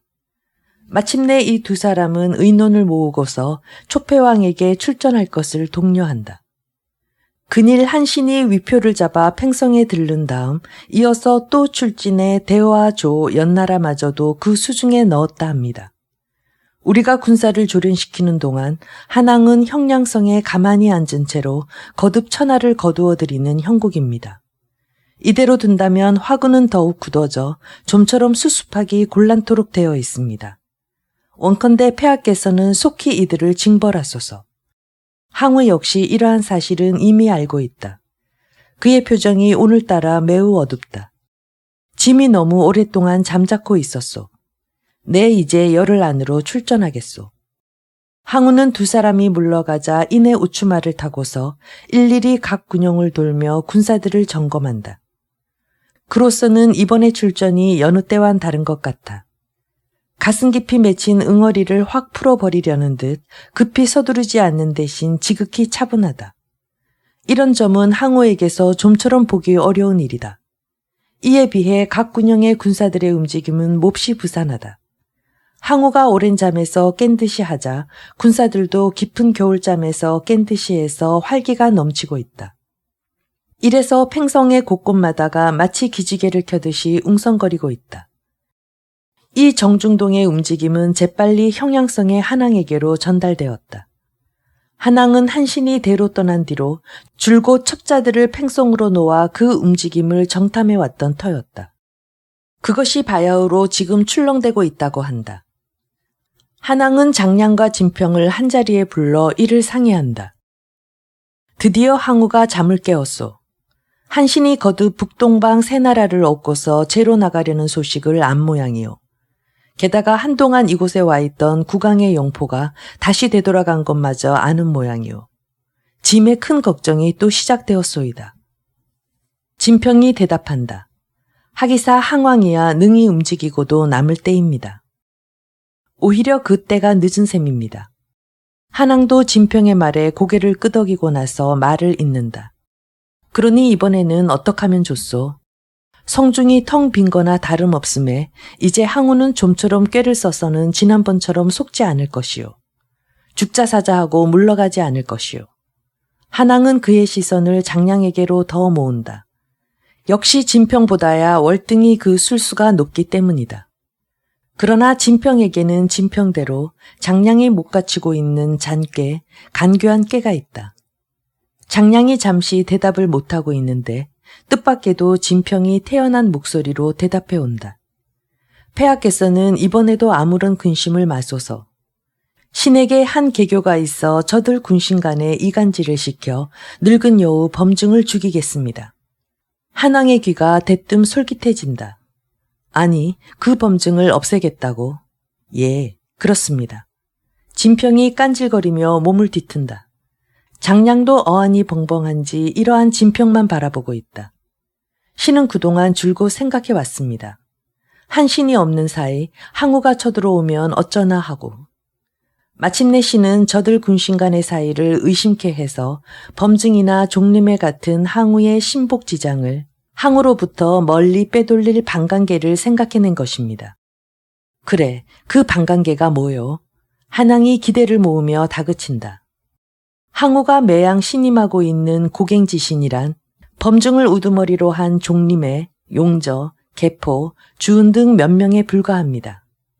이번에 우리 형량성으로 때를 안 놓치고 침공하려 함도 이들의 진언에 의한 것입니다. 그러하므로 이제 급히 초나라의 제장들에게 뇌물을 크게 먹이면서 이간질을 서두르면 초패왕 항우는 반드시 범증이나 종림회를 믿지 않게 될 것입니다. 이것은 원래가 항우의 성질이 급하고 우직하기 때문입니다. 이렇게만 되면 범증이 제 아무리 훌륭한 꾀를 쓴다 할지라도 항우는 결단코 쓰려 하지 않습니다. 신은 이때면 또 하나의 계교를 써서 마침내 항우로 하여금 범증을 베도록 하겠습니다. 이 범증만 항우 아래서 없어진다면 아무리 항우라 해도 제 어찌 용맹을 부리겠습니까? 초는 결국 망하고 말 것입니다. 진평의 이 같은 방관계에 한항은 잠시 어리둥절한다. 그러나 장량은 납득이 가는 모양이다. 폐하께선 진평의 계교를 어서 채택해 주십시오. 장량의 말에 한항도 달리 더 계책이 없음을 알고 이를 승낙한다. 진평은 곧 많은 황금을 내어 이를 은밀히 그의 신복들에게 나누어 준다. 이들은 진평의 지시를 받고 저마다 장사꾼으로 변장하고서 나는 듯이 말을 몰아 팽성에 든다.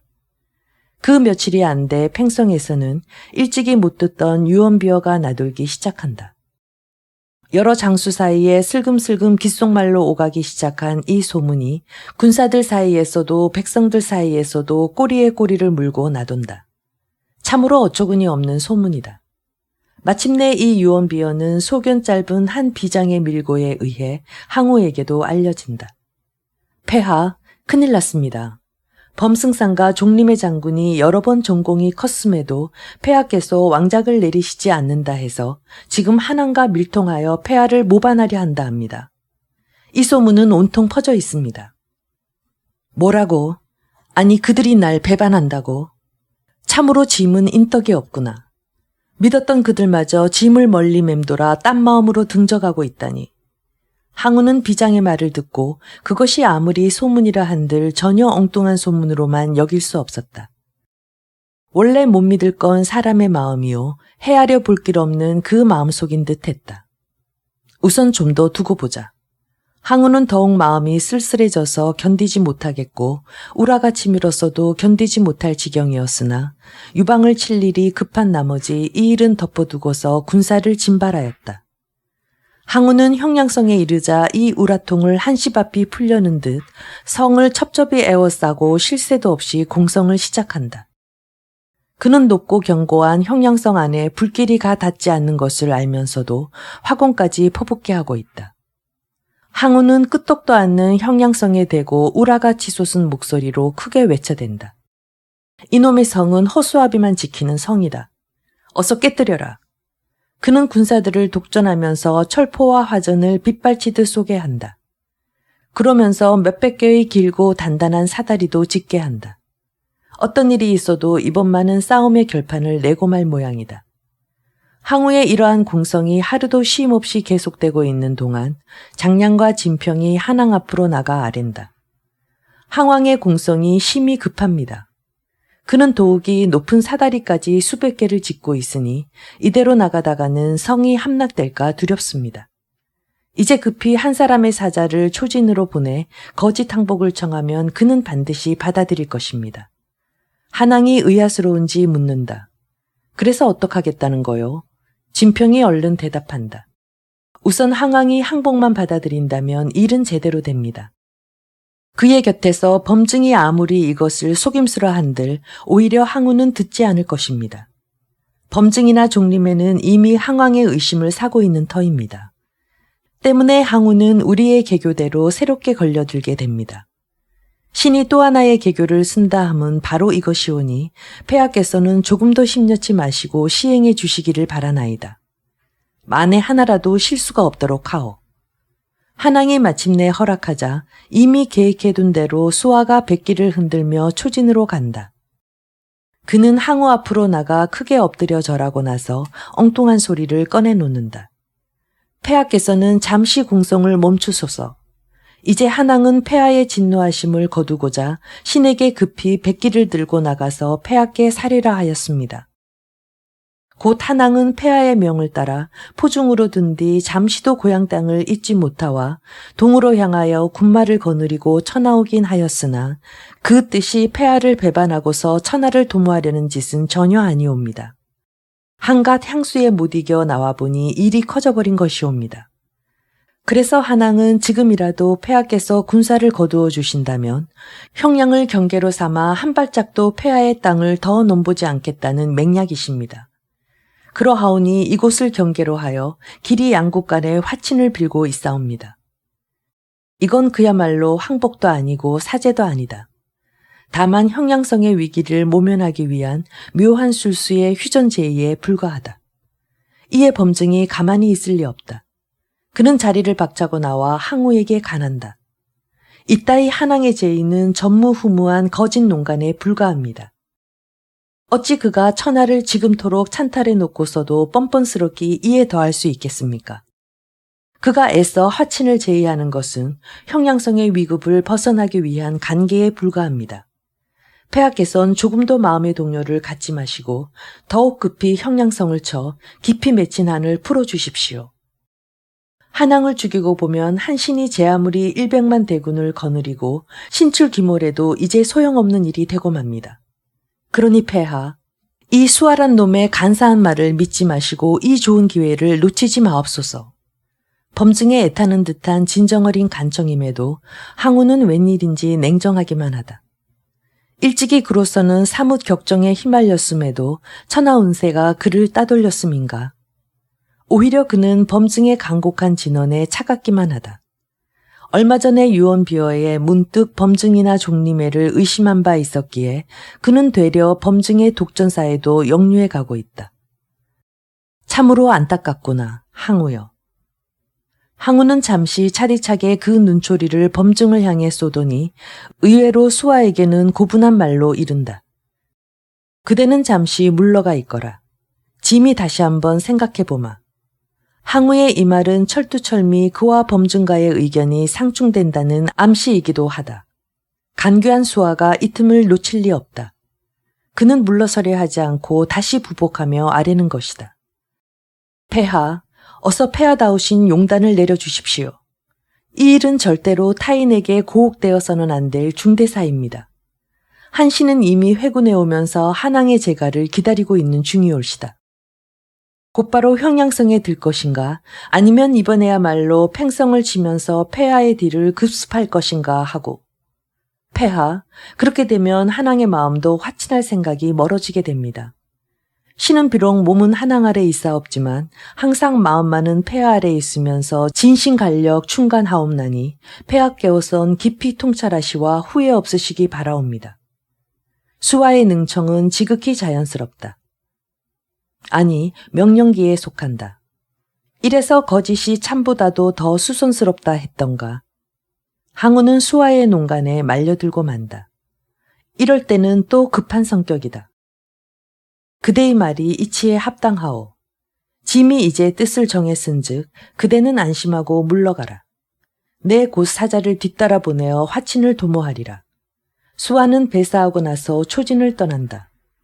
이 모양을 본 범증은 긴 한숨을 거푸내쉬며 자리를 뜨고 만다. 수아가 가고 나자 항우는 우자기를 불러 이른다. 짐이 한항과 더불어 수격호자 한다. 그대는 어서 형량으로 들어 이 뜻을 전하고 성중의 허실도 함께 알아오너라. 우자기는 명을 받고서 급히 형량성으로 드니 먼저 장량과 진평이 나와서 맞이해준다. 이들은 좋은 술에 아름다운 음식을 내어 우자기에게 극진히 대접하면서 진평이 묻는다. 근일 범승상께서는 무양하십니까? 그런데 오늘은 범승상께서 또 무슨 기별이신가요? 우자기는 뜻밖의 말을 듣고서 잠시 멍청해진다. 장량이 틈을 안 주고서 이 말 뜻을 알아듣게 만든다. 아니 왜 그러십니까?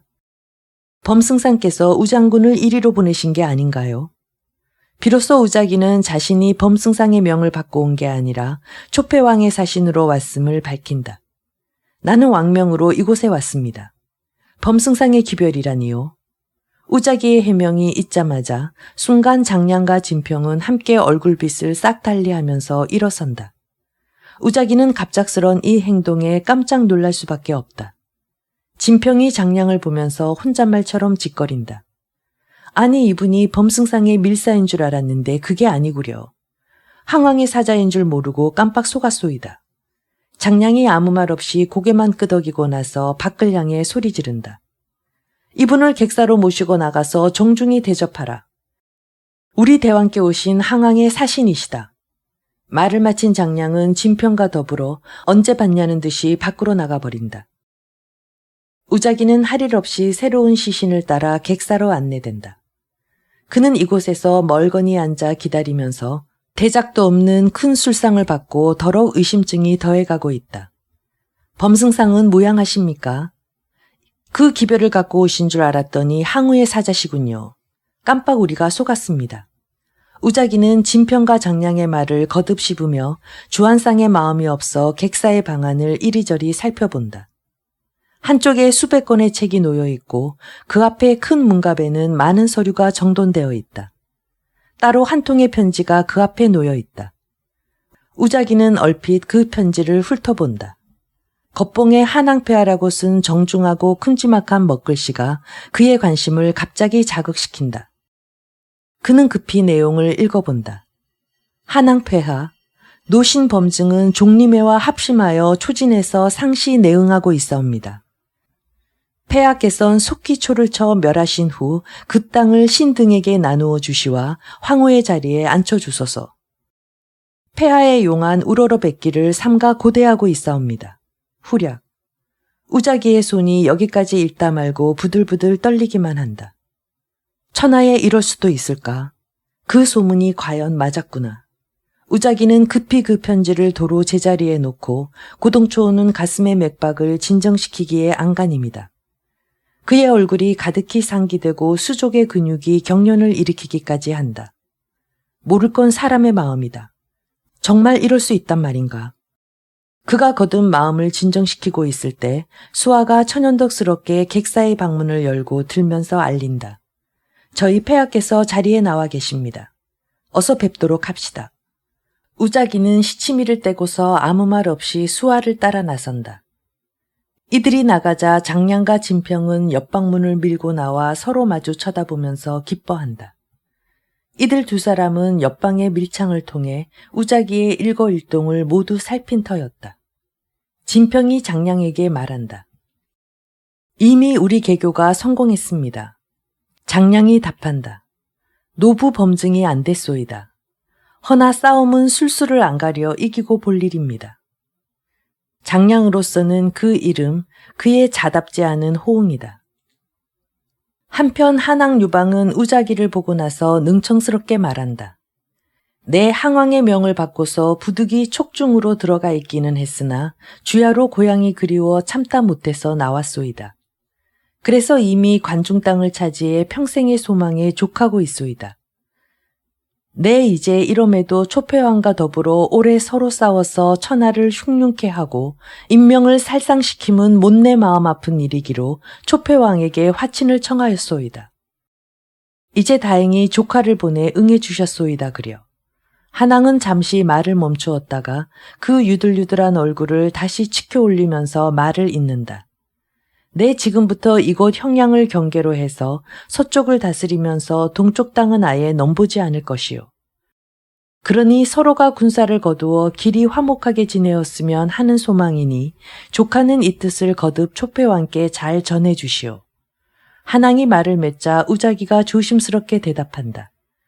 저희 폐하께서도 이 뜻을 받아들여 대왕과 함께 수호의 맹약을 단단히 하고자 합니다. 대왕께서는 사흘 안으로 초진으로 나오시와 이 맹약을 나누어 주십시오. 이 말에 한왕은 얼핏 얼굴을 찡그리다 말고 주름을 펴며 답해준다. 내 잘 상의해서 그렇게 해보도록 노력할 터이니 그리 알고 먼저 돌아가서 이 말씀을 잘 전해주오. 한왕은 사흘 안으로 굳이 그렇게 하겠다는 약속도 아니면서 잘 해보도록 하겠다면서 우자기를 돌려보낸다. 우자기는 초진으로 돌아가는 즉시로 한왕의 말을 전한 다음 장량과 진평이 그를 대했던 일과 범증의 서간을 뜻밖의 읽은 일들을 숨김없이 고했다. 항우는 우자기의 말을 다 듣자 발끈 크게 노해서 자리를 차고 일어서면서 소리친다. 범부가 감히 이럴 수 있단 말인고. 지난번에 얘기를 듣고서도 짐은 그저 두고 보려 했더니 이제 그게 아니구나. 아무리 아부라 한들 두고 넘길 예산일이 못 된다. 그 길로 영락 없이 범증이 대령되어서 그는 엎드려 통곡하듯 밝힌다. 폐하, 이 노신은 오래오래 폐하만 받들면서 일편단심 진충보국해왔습니다. 어찌 이 노신에게 두 마음이 있겠습니까? 이제 저물어 육신을 거둘 날도 머지 않았는데 신을 오늘에 와서 의심하신다면 이는 해가 둘이 되는 일이오이다. 생각하면 3년 전 그날로부터 신은 오로지 해가 하나임과 같이 폐하만 받들어 온 노충이올시다. 그러하옴에도 폐하께서는 지금 폐하와 이 노신 사이를 이간질하는 장량과 진평의 간교한 반관계를 믿고 계십니다. 폐하께 없선 부디 후회가 없으시도록 깊이 통찰해 주소서. 범증의 깡마른 어깨가 애통에 맞지 않는 그의 읍소에 따라 흔들리고 있다. 그럼에도 이건 어이된 일이랴. 항우의 고지식하기 이를 데 없는 목매가 눈을 못 뜨고 있다. 그는 더욱 진노해서 소리 지른다. 그대는 공연히 더 속이려 들지 말라. 우자기는 짐의 신복지신인데 어찌 거짓말로 꾸미겠는가. 우자기는 거짓을 모르거니와 그 실증을 훤히 보고 왔도다. 그대 이제 내 아부가 아니요 한낱 늙은이로다. 천하에 일찍이 없었던 방광개가 어쩌니 하면서 짐을 더 속일 날도 없도록 해주마. 항우는 범증에 대해서 아부라는 호칭마저도 취소해버리고서 제 환한 성질 그대로 말마저도 낮추어버린다. 이제 일은 끝장나고 만 것이다. 아, 공들여 정성껏 한마음으로 쌓은 탑도 하루아침에 허무하게 무너지는 건가. 어리석도다 항우여, 우직하도다 항우여. 범증이 없고서 어찌 그대에 있는가. 초청검 휘둘러 동서를 치달릴 일도 오추마 몰아 남북을 치달릴 일도 항우여 그대 아부 범증이 없고서야.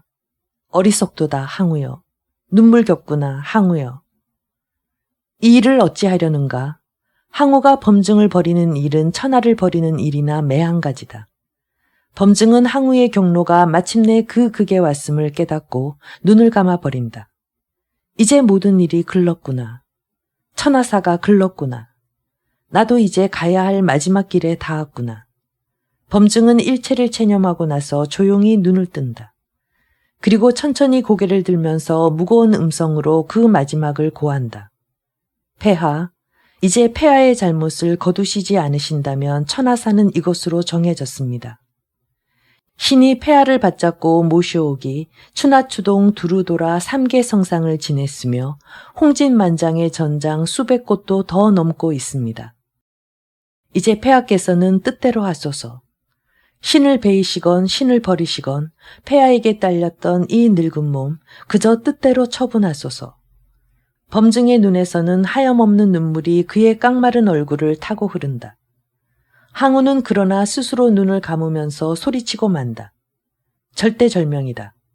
저 늙은이를 고향에 보내드려라. 항우는 스스로도 괴롭기 이루 헤아릴 수 없는 비탄의 외침이었다. 그의 수족을 스스로 잘라내버리는 뼈 마디마디 아프고 쓰린 통안의 결별이었다. 그만큼 그로서는 철저히 진평의 방광계에 걸려 여지없이 범증을 모반자로 보았던 것이다.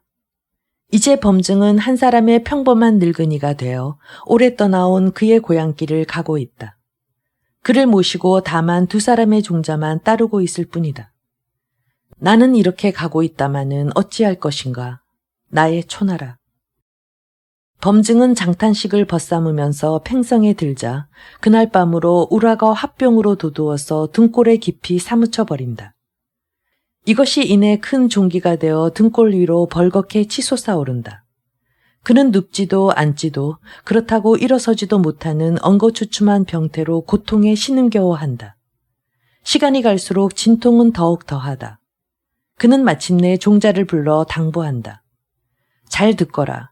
저 와우산에 들어가면 양진인이란 함자를 갖고 계시는 백발선인이 계신다. 이분이 그 옛날 내게 도를 가르쳐 주신 나의 스승이시다. 내 그분을 찾아배웠고 예를 다하여 내 등골을 치료할 영약을 얻어오너라. 범증의 종자 한 사람은 즉시 금백을 싸서 등에 울러매고 와우산을 찾아든다.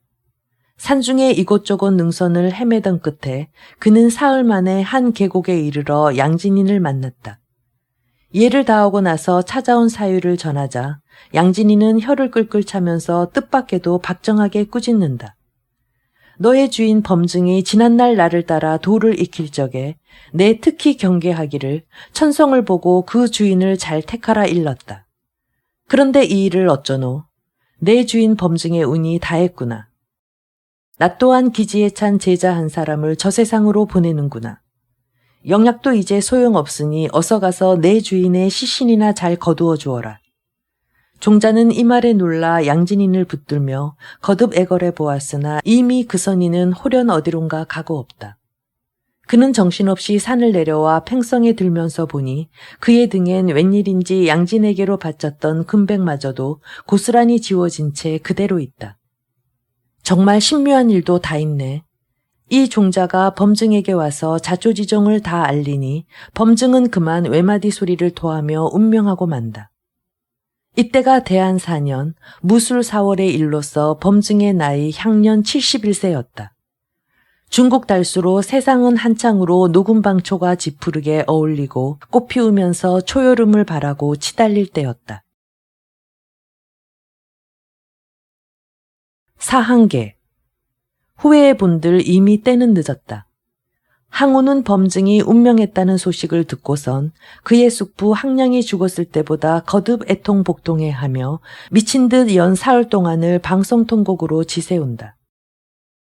그가 잠시 미몽사몽에 홀린 듯 범을 자기 고향으로 떠나도록 하였지만 막상 그 범증이 운명하고 나니 모든 것이 허무하고 허탈 상태다. 항우는 겨우 정신을 수습해서 급히 항백을 팽성으로 보내어 범증의 유해를 고이 모시게 하는 한편 스스로도 군사를 거두어 와서 온 정성을 기울여 범증의 장례를 엄숙히 치른다. 이 같은 성격이 항우의 본성이기도 하다. 그는 범증의 장례를 엄수한 다음 모든 군사들을 모아놓고 탄식해마지 않는다. 범아부께서 짐을 돕기를 그 뜻이 친아버지나 진배 없었다. 그럼에도 나는 불효막심한 대죄를 짓고 말았구나. 범아부께서 남기고 가신 말을 이제와 간추려만 봐도 이것은 너무나 분명하고 분명한 일이었다. 한마음으로 진충보국해 주신 우리 범아부. 어리석구나. 이 못난 항우야. 이제 짐은 씻을 수 없는 대죄인이다. 자탄조의 탄식을 마친 항우는 이어서 다시 말한다. 어리석은 짐이 범아부께서 가시고 나서야 깨닫겠다. 짐은 장량이나 진평이 같은 놈들에게 속아 범아부를 운명케 한 것이다. 필부 유방이란 놈과 이 무리들을 어떻게 능지처참해야 할꼬. 종림애가 조용히 나와 항우를 위로한다. 범아부를 모시고서 신등은 범아부와 일편단심 폐하께 진충갈력 해왔나이다. 전일 우자기가 보고 온 서가는 유방의 패거리들이 조작한 반관계였습니다. 이제라도 폐하께서는 놈들의 관계에 거듭 속지는 마시옵소서. 네, 이제서 알았다. 여러분은 짐을 용서하거라. 항우는 군신들에게 스스로의 잘못을 뉘우쳐 보이고 그날로 군사를 개편해서 재차 형량으로 진군한다. 범아부가 비워둔 군사의 자리를 항백이 맡았다. 그리고 각 군진의 선두마다에는 범증의 죽음을 애도하는 검은 조기가 나풀거리고 있었다. 초구는 며칠 새 다시 형량성을 첩첩이 포위하고 새롭게 공성을 시작해간다. 그동안 형량성에서는 범증의 죽음을 두고 그들의 반관계가 성공했음을 크게 기뻐하고 있었다. 그러나 다시 초군이 침공해온 것을 보자 새로운 모의에 꾀를 모으기 바쁘다. 아직 한신이 회군치 않았기 때문에 더욱 그렇다. 장량이 아랜다. 항왕은 범증의 죽음으로 해서 심중이 초조하고 울민스럽기 헤아릴 수 없을 것입니다. 그래서 우리의 성을 함락시키려고 더 성급히 굴고 있습니다. 만약 이때에 그가 형아의 물을 막아 성 안으로 그 물길을 돌려댄다면 우리는 어찌해 볼 방도가 없을 것입니다. 그러게 큰일이 나도 여간 큰일이 아닌 것 같소. 누구 좋은 개교라도 또 없겠소. 한항 유방은 얼굴이 달라져서 좌중을 휘둘러 본다. 그러나 이렇다 할 반응이 없다. 다만 장량이 다시 아랜다. 지금 초족들은 많은 사다리를 짓고 있습니다. 성은 이미 첩첩이 에워싸인 바 되었고 마침내 공성은 그 결판을 내려는 듯합니다. 신이 성루에 올라 적을 관망했더니 그 일군이 북으로 향해 나아갔습니다. 아까도 말씀사린 바 있습니다만 이 북으로 나간 일군이 형아를 막아 물길을 이리로 틔운다면 우리는 끝장입니다. 때문에 이제 우리는 비상수단도 불사할 위기에 놓였습니다. 모두들 심각한 얼굴빛이다. 한항은 더욱 초조해지는지 거듭 다그친다. 자방 선생의 예견은 참으로 옳소. 우리가 지금 생사기로에 놓인 이때야말로 귀신도 예상치 못한 계책이 필요한 때요. 머리를 돋다 어느 때 쓴단 말이오. 어서들 개교를 짜내보시오. 잠시 침묵만 흐르던 끝에 이번에도 진평이 슬며시 고개를 치밀며 말문을 연다. 이번에도 신에게 또 한 가지 계책이 있습니다만 한항이 반가워서 되묻는다. 아니, 그 개교는 무엇이오? 어서 말하시오. 네. 이 계책은 적의 포위망을 스스로 풀게 하면서 폐하와 우리의 군사들을 구출해내는데 으뜸가는 계책입니다만 다만 그 실천이 어려운 것이 흠입니다. 우리 대장들 가운데서 그 누가 폐하를 위해 나설까 하는 것이 문제입니다. 진평은 말을 마치면서 여러 장수들을 휘둘러 본다. 왕릉이 침통한 얼굴에 노기를 띄우고서 진평을 쏘아붙인다. 대부는 무슨 말을 그렇게 하시오. 폐하를 위한 일이라면 물불을 왜 가리겠소. 그러자 진평은 자리에서 일어서면서 한 폭의 그림을 펼쳐 여러 사람들이 잘 보이는 자리에 걸어놓고서 설명한다. 이 그림은 보시는 바와 같이 한 채의 수레와 그 뒤를 쫓는 수십 기의 군마가 있습니다. 바로 그 옆 숲속으로는 한 사람의 군사가 허둥지둥 도망쳐 들어가고 있습니다. 곧 이 그림은 그 옛날 제의 경공이 진나라와 싸울 때 잠시 형세가 불리하여 진나라 군사의 추격을 당할 때의 일을 그린 것입니다. 경공이 워낙 형세가 다급해 있는데 마침 밭을 갈고 있는 농부 한 사람이 뛰어와 아뢰는 말이 대왕께선 급히 어가에서 내리시와 저 숲속으로 숨으십시오. 황성하오나 이 백성이 대왕의 어의를 받고 있고 어가에 앉아 적군의 눈을 속이겠나이다. 이 농부의 말에 경공은 크게 감동하면서도 그러나 나 대신 그대가 죽고 말 테니 이 일을 어쩌나 하고 망설였습니다. 이에 농부는 대답하기를 임금의 녹을 먹고 사는 자는 마땅히 그 임금을 위해 죽을 줄 알아야 합니다. 저 같은 백성 한 사람의 죽음은 큰 숲의 나뭇가지 하나가 떨어지는 것과 같으나 만일 임금께서 부모하시게 되면 이는 실로 천하만민이 그 부모를 잃는 일과 다름이 없습니다. 이같이 농부가 대답하였을 때 적군의 고함 소리가 사방을 에워싼 가운데 다급하게 몰려들었습니다. 이에 경공은 숲속으로 급히 피신가고 농부가 대신 어의를 잇고서 어가에 높이 앉았습니다. 이윽고 진의 추격병들은 이 가짜 경공을 수레째로 사로잡아 진왕에게 바쳤습니다. 진왕은 엉뚱하게 속임수를 당한 것을 알고 크게 노하여 이 농부를 죽이라 명하였습니다. 그러자 농부는 우리 임금님을 위해 여기 왔으니 죽이려거든 속히 죽이시오. 그러나 이제 만일 나를 죽이게 되면 후세 사람들이 그 임금님을 위해 누가 죽으려 하리오. 하고 대묻자 진왕은 죽음을 두려워 않고 임금의 공경을 구함은 큰 충성이라. 내 어찌 이런 충신을 죽이리오. 하고 마침내 그 농부를 치하하여 살려보냈습니다. 진평의 설명이 여기까지 이르자 장내는 더욱 숙연해진다. 그는 설명을 더한다.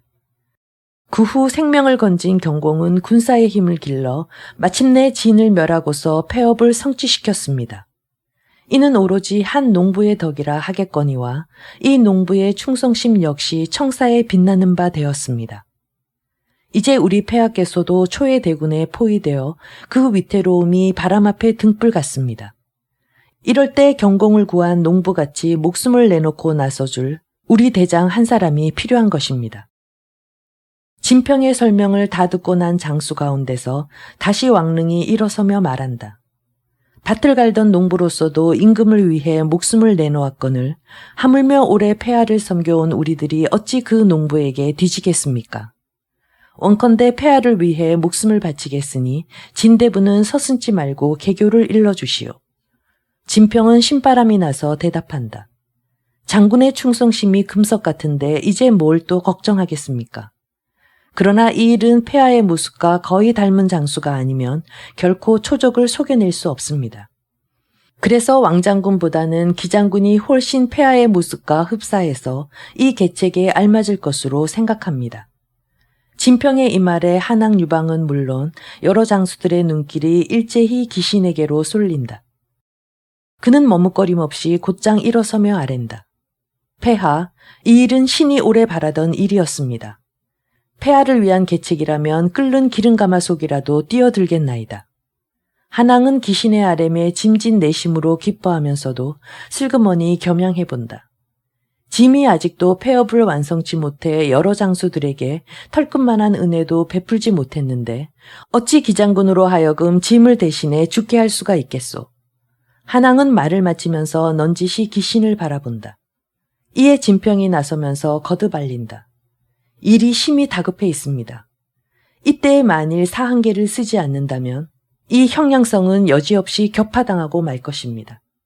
그러자 무견히 입을 굳게 다물고서 진평의 말을 듣기만 하던 기신이 다시 앞으로 나서며 제 결심을 토로해 보인다. 신이 폐하를 위해 죽는다 함은 한낱의 기러기 털보다 가벼운 일이 오나 이 충성된 이름은 길이 후세에 남아 태산같이 무거울 것입니다. 더욱이 이제 만일 신의 목숨을 아끼려 하다가는 신 한 사람뿐 아니라 폐하와 여럿이 나며 수많은 군사들이 죽음을 면치 못할 것입니다. 어서 진대부의 계책대로 나가게 해주십시오. 한왕은 기신의 충성심에 깊이 감동한 듯 대답을 못한다. 장내는 더욱 숙연하다. 이에 기신이 소리를 더욱 높여서 아랜다. 폐하께서는 혹시 신을 의심하심이 아니십니까? 만일 그러시다면 신은 이제 스스로 목을 베어 충성된 마음을 밝히겠습니다. 기신은 그 자리에서 허리에 찼던 칼을 빼 자신의 목을 찌르려 한다. 한왕이 급히 손을 들어 이를 만류하면서 잇따라 치하한다. 장군의 충성은 1호를 꿰뚫어 길이 천추의 빛나리로다. 한왕은 이렇게 치하하고 나서 기신을 상자로 불러 앉힌 다음 은근히 묻는다. 장군에게는 부모가 계시오? 네, 노모 한 분만이 계십니다. 그렇다면 장군의 노모는 곧 짐의 노모가 되오. 짐이 효성을 다해 드리겠소. 처자는 어떻게 되오? 보잘것없는 내자와의 사이에 아들 하나가 있사옵니다. 그러면 장군의 아내는 곧 짐의 누이요 아들은 짐의 자식이 되오. 힘써 부양하고 어루만져 기를 것이니 장군은 조금도 기념치 마오. 한왕의 이 같은 달래임에 기신은 머리를 조아려 배사한다. 신이 진실로 죽을 때를 찾았나이다. 말을 마치자 기신의 눈에는 하염없는 눈물이 가득 고여있다. 이렇게 해서 한군편에서는 거짓 항복할 계략이 다 준비되었다. 장량과 진평은 곧이어 항표를 써서 이것을 사자에게 주어 촉진으로 보낸다. 그 얼마 뒤 항우는 백기를 들고 찾아든 한군의 사자로부터 항표를 받고서 읽는다. 한왕 유방은 초패왕 황제폐하께 삼가 머리를 조아려 항복을 비나이다. 신은 일찍이 황제폐하의 복록을 입어 한왕으로 봉해져서 포중에 가 있었사오나 그 땅의 물이나 풍토가 몸에 맞지 않는 데다 고향 생각이 간절하와 잠시 동진에 나왔나이다. 이에 뜻밖에도 인심이 따르고 장수와 군사들이 모여들어 오늘에 이르렀습니다. 마침 팽성의 수수대전에서는 황제폐하의 응징을 받아 대패당하고선 간담이 서늘하여 형량성에 겨우 몸을 붙이고 구차스럽게 잔명을 보존하고 있사옵니다. 다만 한신이 지금도 동정에 나갔사온데 이는 한신 스스로 원정하는 것이었고 신이 그를 아무리 불러도 돌아오지 않고 있사오니 이는 신의 죄가 아니오이다. 이제 황제폐하께서 더욱 진노하사 공성하고 계시오매 신은 즉시 진중의 땅을 바치고 폐하께 나아가 엎드려 항복을 드리고자 하오니 폐하께서는 신을 불쌍히 여기시와 잔명이나마 보존케 해주소서. 대충 이런 내용의 항표를 읽고 난 항우는 사자를 향하여 묻는다. 대간절 너의 임금은 언제 짐에게 나와 항복하겠다는 것이냐? 사자가 머리를 조아려 아랜다. 이 밤을 넘기지 않고 나오시겠다 했습니다. 항우는 즉시 항백에게 명해 회서를 써서 그 사자를 돌려보내게 한다. 잠시 후 한해 사자가 물러가자 항우는 여러 장수들을 모아놓고 이른다. 유방이란 필부놈이 마침내 오늘 밤 안으로 짐에게 나와 항복하겠다 하니 그대들은 미리 정병들을 장막 뒤에 숨겨두었다가 그놈을 천찬만육 발기발기 난도질해버려라. 그래야만 비로소 범하부의 원수도 갚고 짐의 평생 여한도 좀 풀리겠다. 항우의 명이 떨어지자 계포와 종림에는 몇 명의 사졸들을 거느리고 장막 안으로 들며 한왕 유방이 나오기를 고대한다. 초진에서 이렇게 준비하고 있을 동안 한진에서는 장량과 진평이 이 말을 마주하고서 성을 탈출할 계획을 짠다. 우선 폐하께서 멀리 피신케 한 다음 기신을 내보내야 하지 않겠습니까? 아니지요. 초패왕은 성질이 급격해서 만일 때가 늦어지면 마구 공성해 올 것입니다. 더구나 온 성을 철통같이 포위하고 있어 섣불리 폐하를 나가시게 할 수가 없습니다. 그도 그렇군요. 그렇다면 기신이 항복하러 나가기 전에 미리 많은 궁녀들로부터 차례로 성문을 나가게 한 다음 그 뒤를 이어 기신을 내보낸다면 자연히 포위망도 성문 쪽은 허술해질 게 아니겠소. 그 틈을 타서 폐하를 모시고 우리 군사가 모두 탈출한다면 일은 좀 쉽지 않겠소. 그래요. 그 수가 제일 안전할 듯합니다. 의논이 맞아떨어지자 두 사람은 기신에게 골룡포를 입히는 반면 모든 군병들에게는 몸차림을 가벼이 하여 한왕을 옹이해서 탈출할 준비를 서두른다. 한편 한왕은 따로이 일지군을 떼내어 주과와 종공 두 비장에게 이들을 거느리고 최후까지 수성할 것을 명한다. 이같이 탈출할 준비가 착착 진행되자 영문을 모르고 있는 궁녀들 50여 명마저도 곱게 단장되어 동문께로 도열해 선다. 이윽고 저녁 어스름이 짙어와 인물의 분간이 어려울 때쯤 해서 동문이 열리고 이 미녀들을 앞장 세우고서 한 무리의 군사들을 뒤따르게 한 골룡포의 귀신이 어가의 높이 앉아 초진을 향해 나아간다. 이 광경을 본 초군들은 한왕이 미녀들을 앞세우고서 항복해 나오는지라 성을 에워싼 포위를 풀면서 이들의 뒤를 마구 따라 나간다. 이 사이에 동문의 포위는 일단 풀린 것이다. 때를 놓치지 않고 한왕 유방은 여러 신하들과 함께 군사들을 휘동해 성고를 향하여 탈출해 나간다. 이런 줄을 꿈에도 알 리가 없는 항우다. 그는 초진에 편히 앉은 채 한왕 유방이 궁녀들을 앞세우고서 항복해 온다는 정가를 받고 그를 가려내야 한다. 유방이란 놈이 워낙 여색을 즐기고 황음타 보니 이런 시기에도 계집들을 앞세우고 나오는구나. 이따위 새꼴이 무슨 큰일을 도모하겠다고 지금토록 난리를 쳤단 말인고. 차츰 한왕 일행이 초진으로 들고 있다. 궁녀들이 줄지어 초패왕에 앉은 군막드락으로 차례로 엎드리고 이어서 한왕이 탄 수레도 도착한다. 그런데 수레를 내려서 무릎걸음으로 나와야 할 한왕이 수레에 탄 채 앉은 그대로 꼼짝도 않는다. 이 모양을 지켜보고 있던 항우가 열화같이 호통친다. 유방정장이란 놈이 어찌 이처럼 무례한가. 이미 짐이 나와 기다리고 있음을 봤다면 속히 수레에서 내려와 엎드릴 일이지 어인 일인고. 항우의 호통에 따라 군사들이 한왕을 수레에서 끌어내어 그를 항우 앞으로 끌고 나온다. 이놈 유방아, 그렇잖아도 짐은 널 죽여서 맺힌 한을 싣고자 하는데 더욱 짐을 화통 터지게 하는구나. 항우의 이 같은 호통에도 한왕은 엎드리려 하지 않고 군사들에게 끌린 채 선체로 말한다. 나는 한왕이 아니라 한해 대장 기신이요. 내 주상의 위급을 구하기 위해 거짓 한왕으로 꾸며서 이곳까지 왔소이다. 뭐라고? 어서 저놈 얼굴 가까이 횃불을 비추어라. 항우는 앉은 자리에서 벌떡 일어서며 소리친다. 군사들의 횃불이 귀신의 얼굴을 환히 밝힌다. 짐이 또 이놈에게 속았구나. 항우가 탄식해 맞이한 차 귀신이 대꾸한다. 이제 나의 주상 한왕은 한신과 영포, 팽월 등 여러 장수들과 함께 팽성이 빈틈을 타 대군으로 팽성을 함락시켜 항왕의 곤속을 사로잡으려 하고 있어. 그런 다음 강무에 군사를 내어 항왕과 자옹을 대결하려 하오. 이제 나의 주상 한왕은 이미 형양성을 나가 200리쯤 바깥에 계실 거요. 귀신의 대꾸에 항우는 입을 벌린 채 어안이 벙벙하다. 그는 잠시 귀신을 내려보다 말곤 허탈하게 소리친다. 그 간특한 놈이 이자를 대신 죽이고 저는 살아서 도망쳤구나. 그런데 이놈아, 너는 목숨을 버리면서까지 내 주상을 살리려 드는 충의지사로구나. 짐은 그대 같은 충룡의 장수를 죽일 마음이 없으니 어서 꿇어앉아 항복이나 하려무나.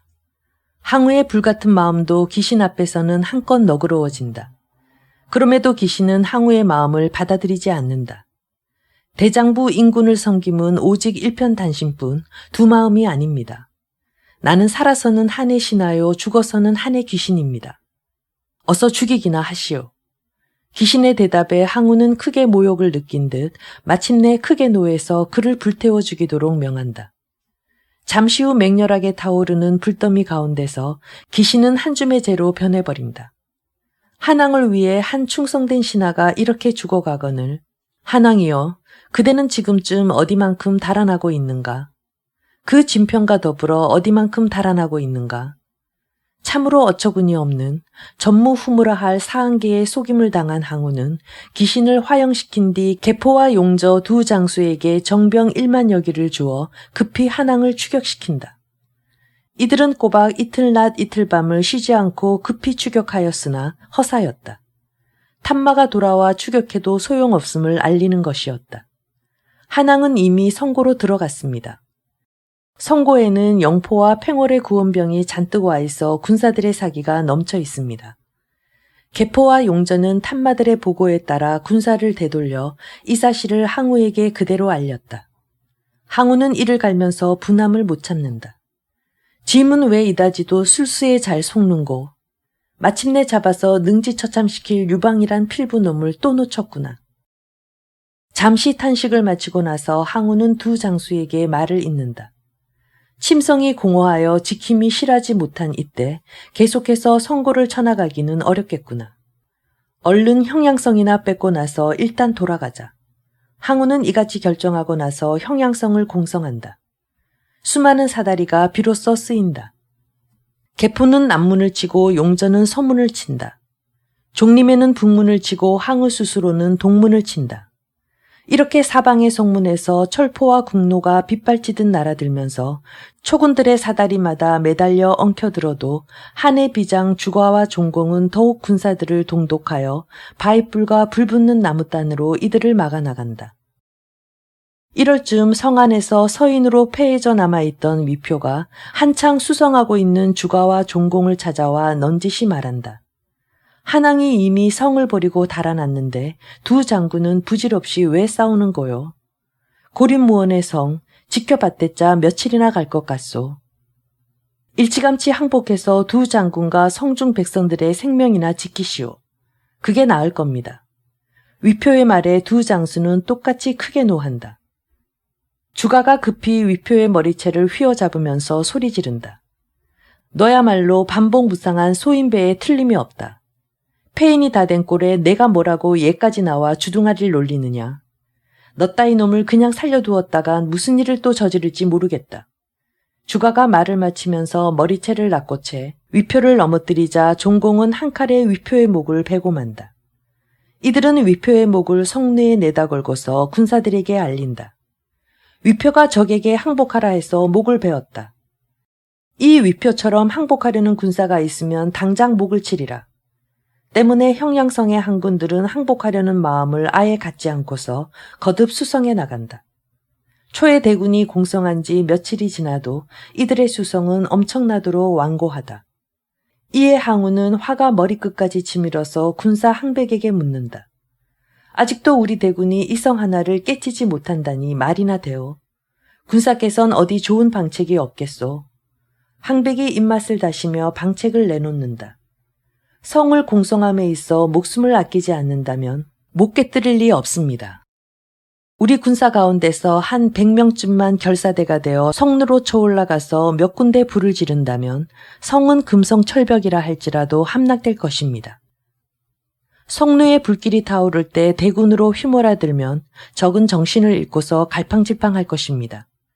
항우는 고개를 끄덕이고 나서 즉시 몇 군데 사다리로 결사대를 내어 기어오르게 하면서 한 발짝이라도 물러서는 군사들은 즉각 목을 베도록 여러 장수들에게 이른다. 초군이 이같이 해서 맹렬히 사다리를 기어오르자 항군 쪽에서도 거듭 맹렬하게 바윗돌이며 불타는 나무단이 쏟아져 내린다. 삽시간에 초군의 희생자는 부지기수다. 그러나 거듭 죽음을 당하면서도 사다리에 매달린 초군의 결사대는 계속 증가되어서 한 사람도 물러서지 않고 오르기만 하니 어느새 성루에서도 불길이 치솟고 있다. 이에 당황한 성위의 한병들은 갈팡질팡하기 시작이다. 주가와 종공은 칼을 빼들고 이리저리로 바삐오가면서 그들의 군사들을 독존시키는 한편 성벽을 타넘는 초군들을 베어나간다. 그 사이 초의 대장 용조도 어느새 성벽에 올라 서문계의 한병들을 급살해 나가기 시작이다. 그래서 이쪽의 방어진이 허물어지면서 정신없이 싸우던 종공이 용조에게 사로잡히고 만다. 이 모양을 본 주가가 급히 달려들며 종공을 구출하려 했으나 그 역시 이쪽으로 치달려드는 종리매에게 놀라 재빨리 난군중을 헤쳐서 도망쳐버리고 만다. 이윽고 형량성은 두 장수를 잃고서야 허물어졌다. 사로잡혀온 종공을 보고 항우가 마상에서 꾸짖는다. 내 일개 비장에 지나지 않으면서 무슨 힘이 있다고 일찍이 항복치 않았느냐. 짐에게 진심으로 항복해 든다면 이 형량성의 태수로 삼아 지키게 하리라. 내 꿋꿋한 무용이 좋아 널 이곳 성주로 삼으려 하니 짐의 뜻을 거역침 말렸다. 뜻밖에도 종공은 빳빳이 항우를 보고 마주대고 소리친다. 내가 세국 역진에서 잡혔을 뿐이다. 잔말 말고 날 죽여서 절개나 지켜주거라. 허, 이놈 봐라. 항우는 종공의 꿋꿋함에 거듭 감복해서 이쯤 말해두고서는 개포를 옆에 불러 그를 달래어 항복받도록 이른다. 개포는 곧 종공을 이끌고서 자기와 단둘이 된 자리에서 몇 차례고 그를 설득해본다. 그러나 여기서도 종공은 시종여일하다. 장군은 아무리 애써봤댔자 소용이 없습니다. 나는 한 장의 한 사람으로 죽기가 소원이지 결코 초장은 될 수 없습니다. 개포는 하는 수 없어 이 종공의 마음을 그대로 항우에게 알린다. 폐하께선 굳이 그의 항복을 강요치 마십시오. 종공의 마음은 철석과 같습니다. 항우는 못내 서운한 얼굴을 못 감추고서 개포에게 명한다.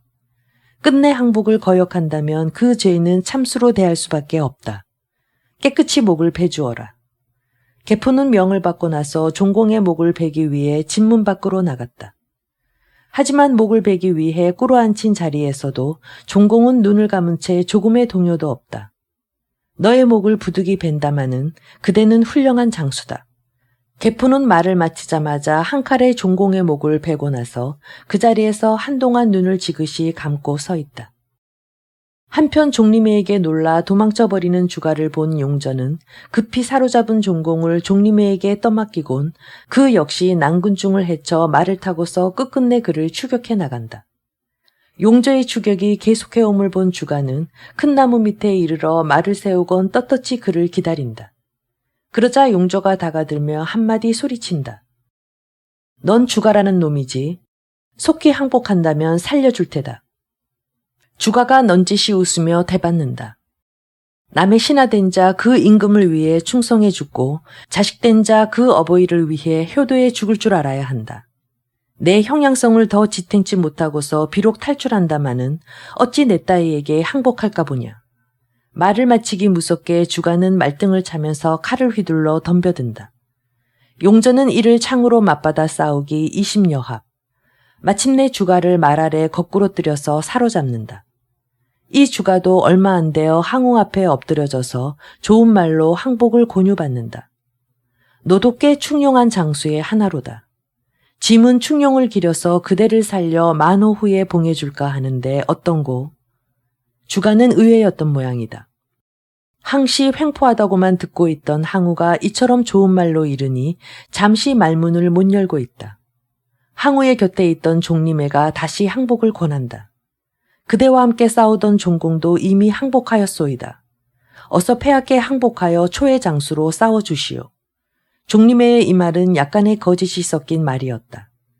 그로서는 종공이 항복했다는 거짓말을 함으로써 주가를 살리려 했던 것이다. 허나 주가는 이 말에 크게 반발한다. 종공이 항복할 리가 없소. 그는 귀신을 따라 죽었음이 분명하오. 나도 귀신과 종공을 따라 죽음으로써 한나라의 충령지장임을 똑똑히 보여드리겠소. 잔말 말고 어서 죽이기나 하시오. 결국 주가도 항우의 노여움을 사 끓는 기름 가마 속에 제물이 되었다. 따지고 보면 진평의 악랄한 사한계는 유방을 위시해서 여러 신하들과 수많은 항군들을 살리는 한편 기신과 종공, 주가 등 새 충성된 장수와 함께 그들의 일부 군사들을 죽음의 도가니로 몰아넣은 참혹하기 그지없는 계책이기도 했다.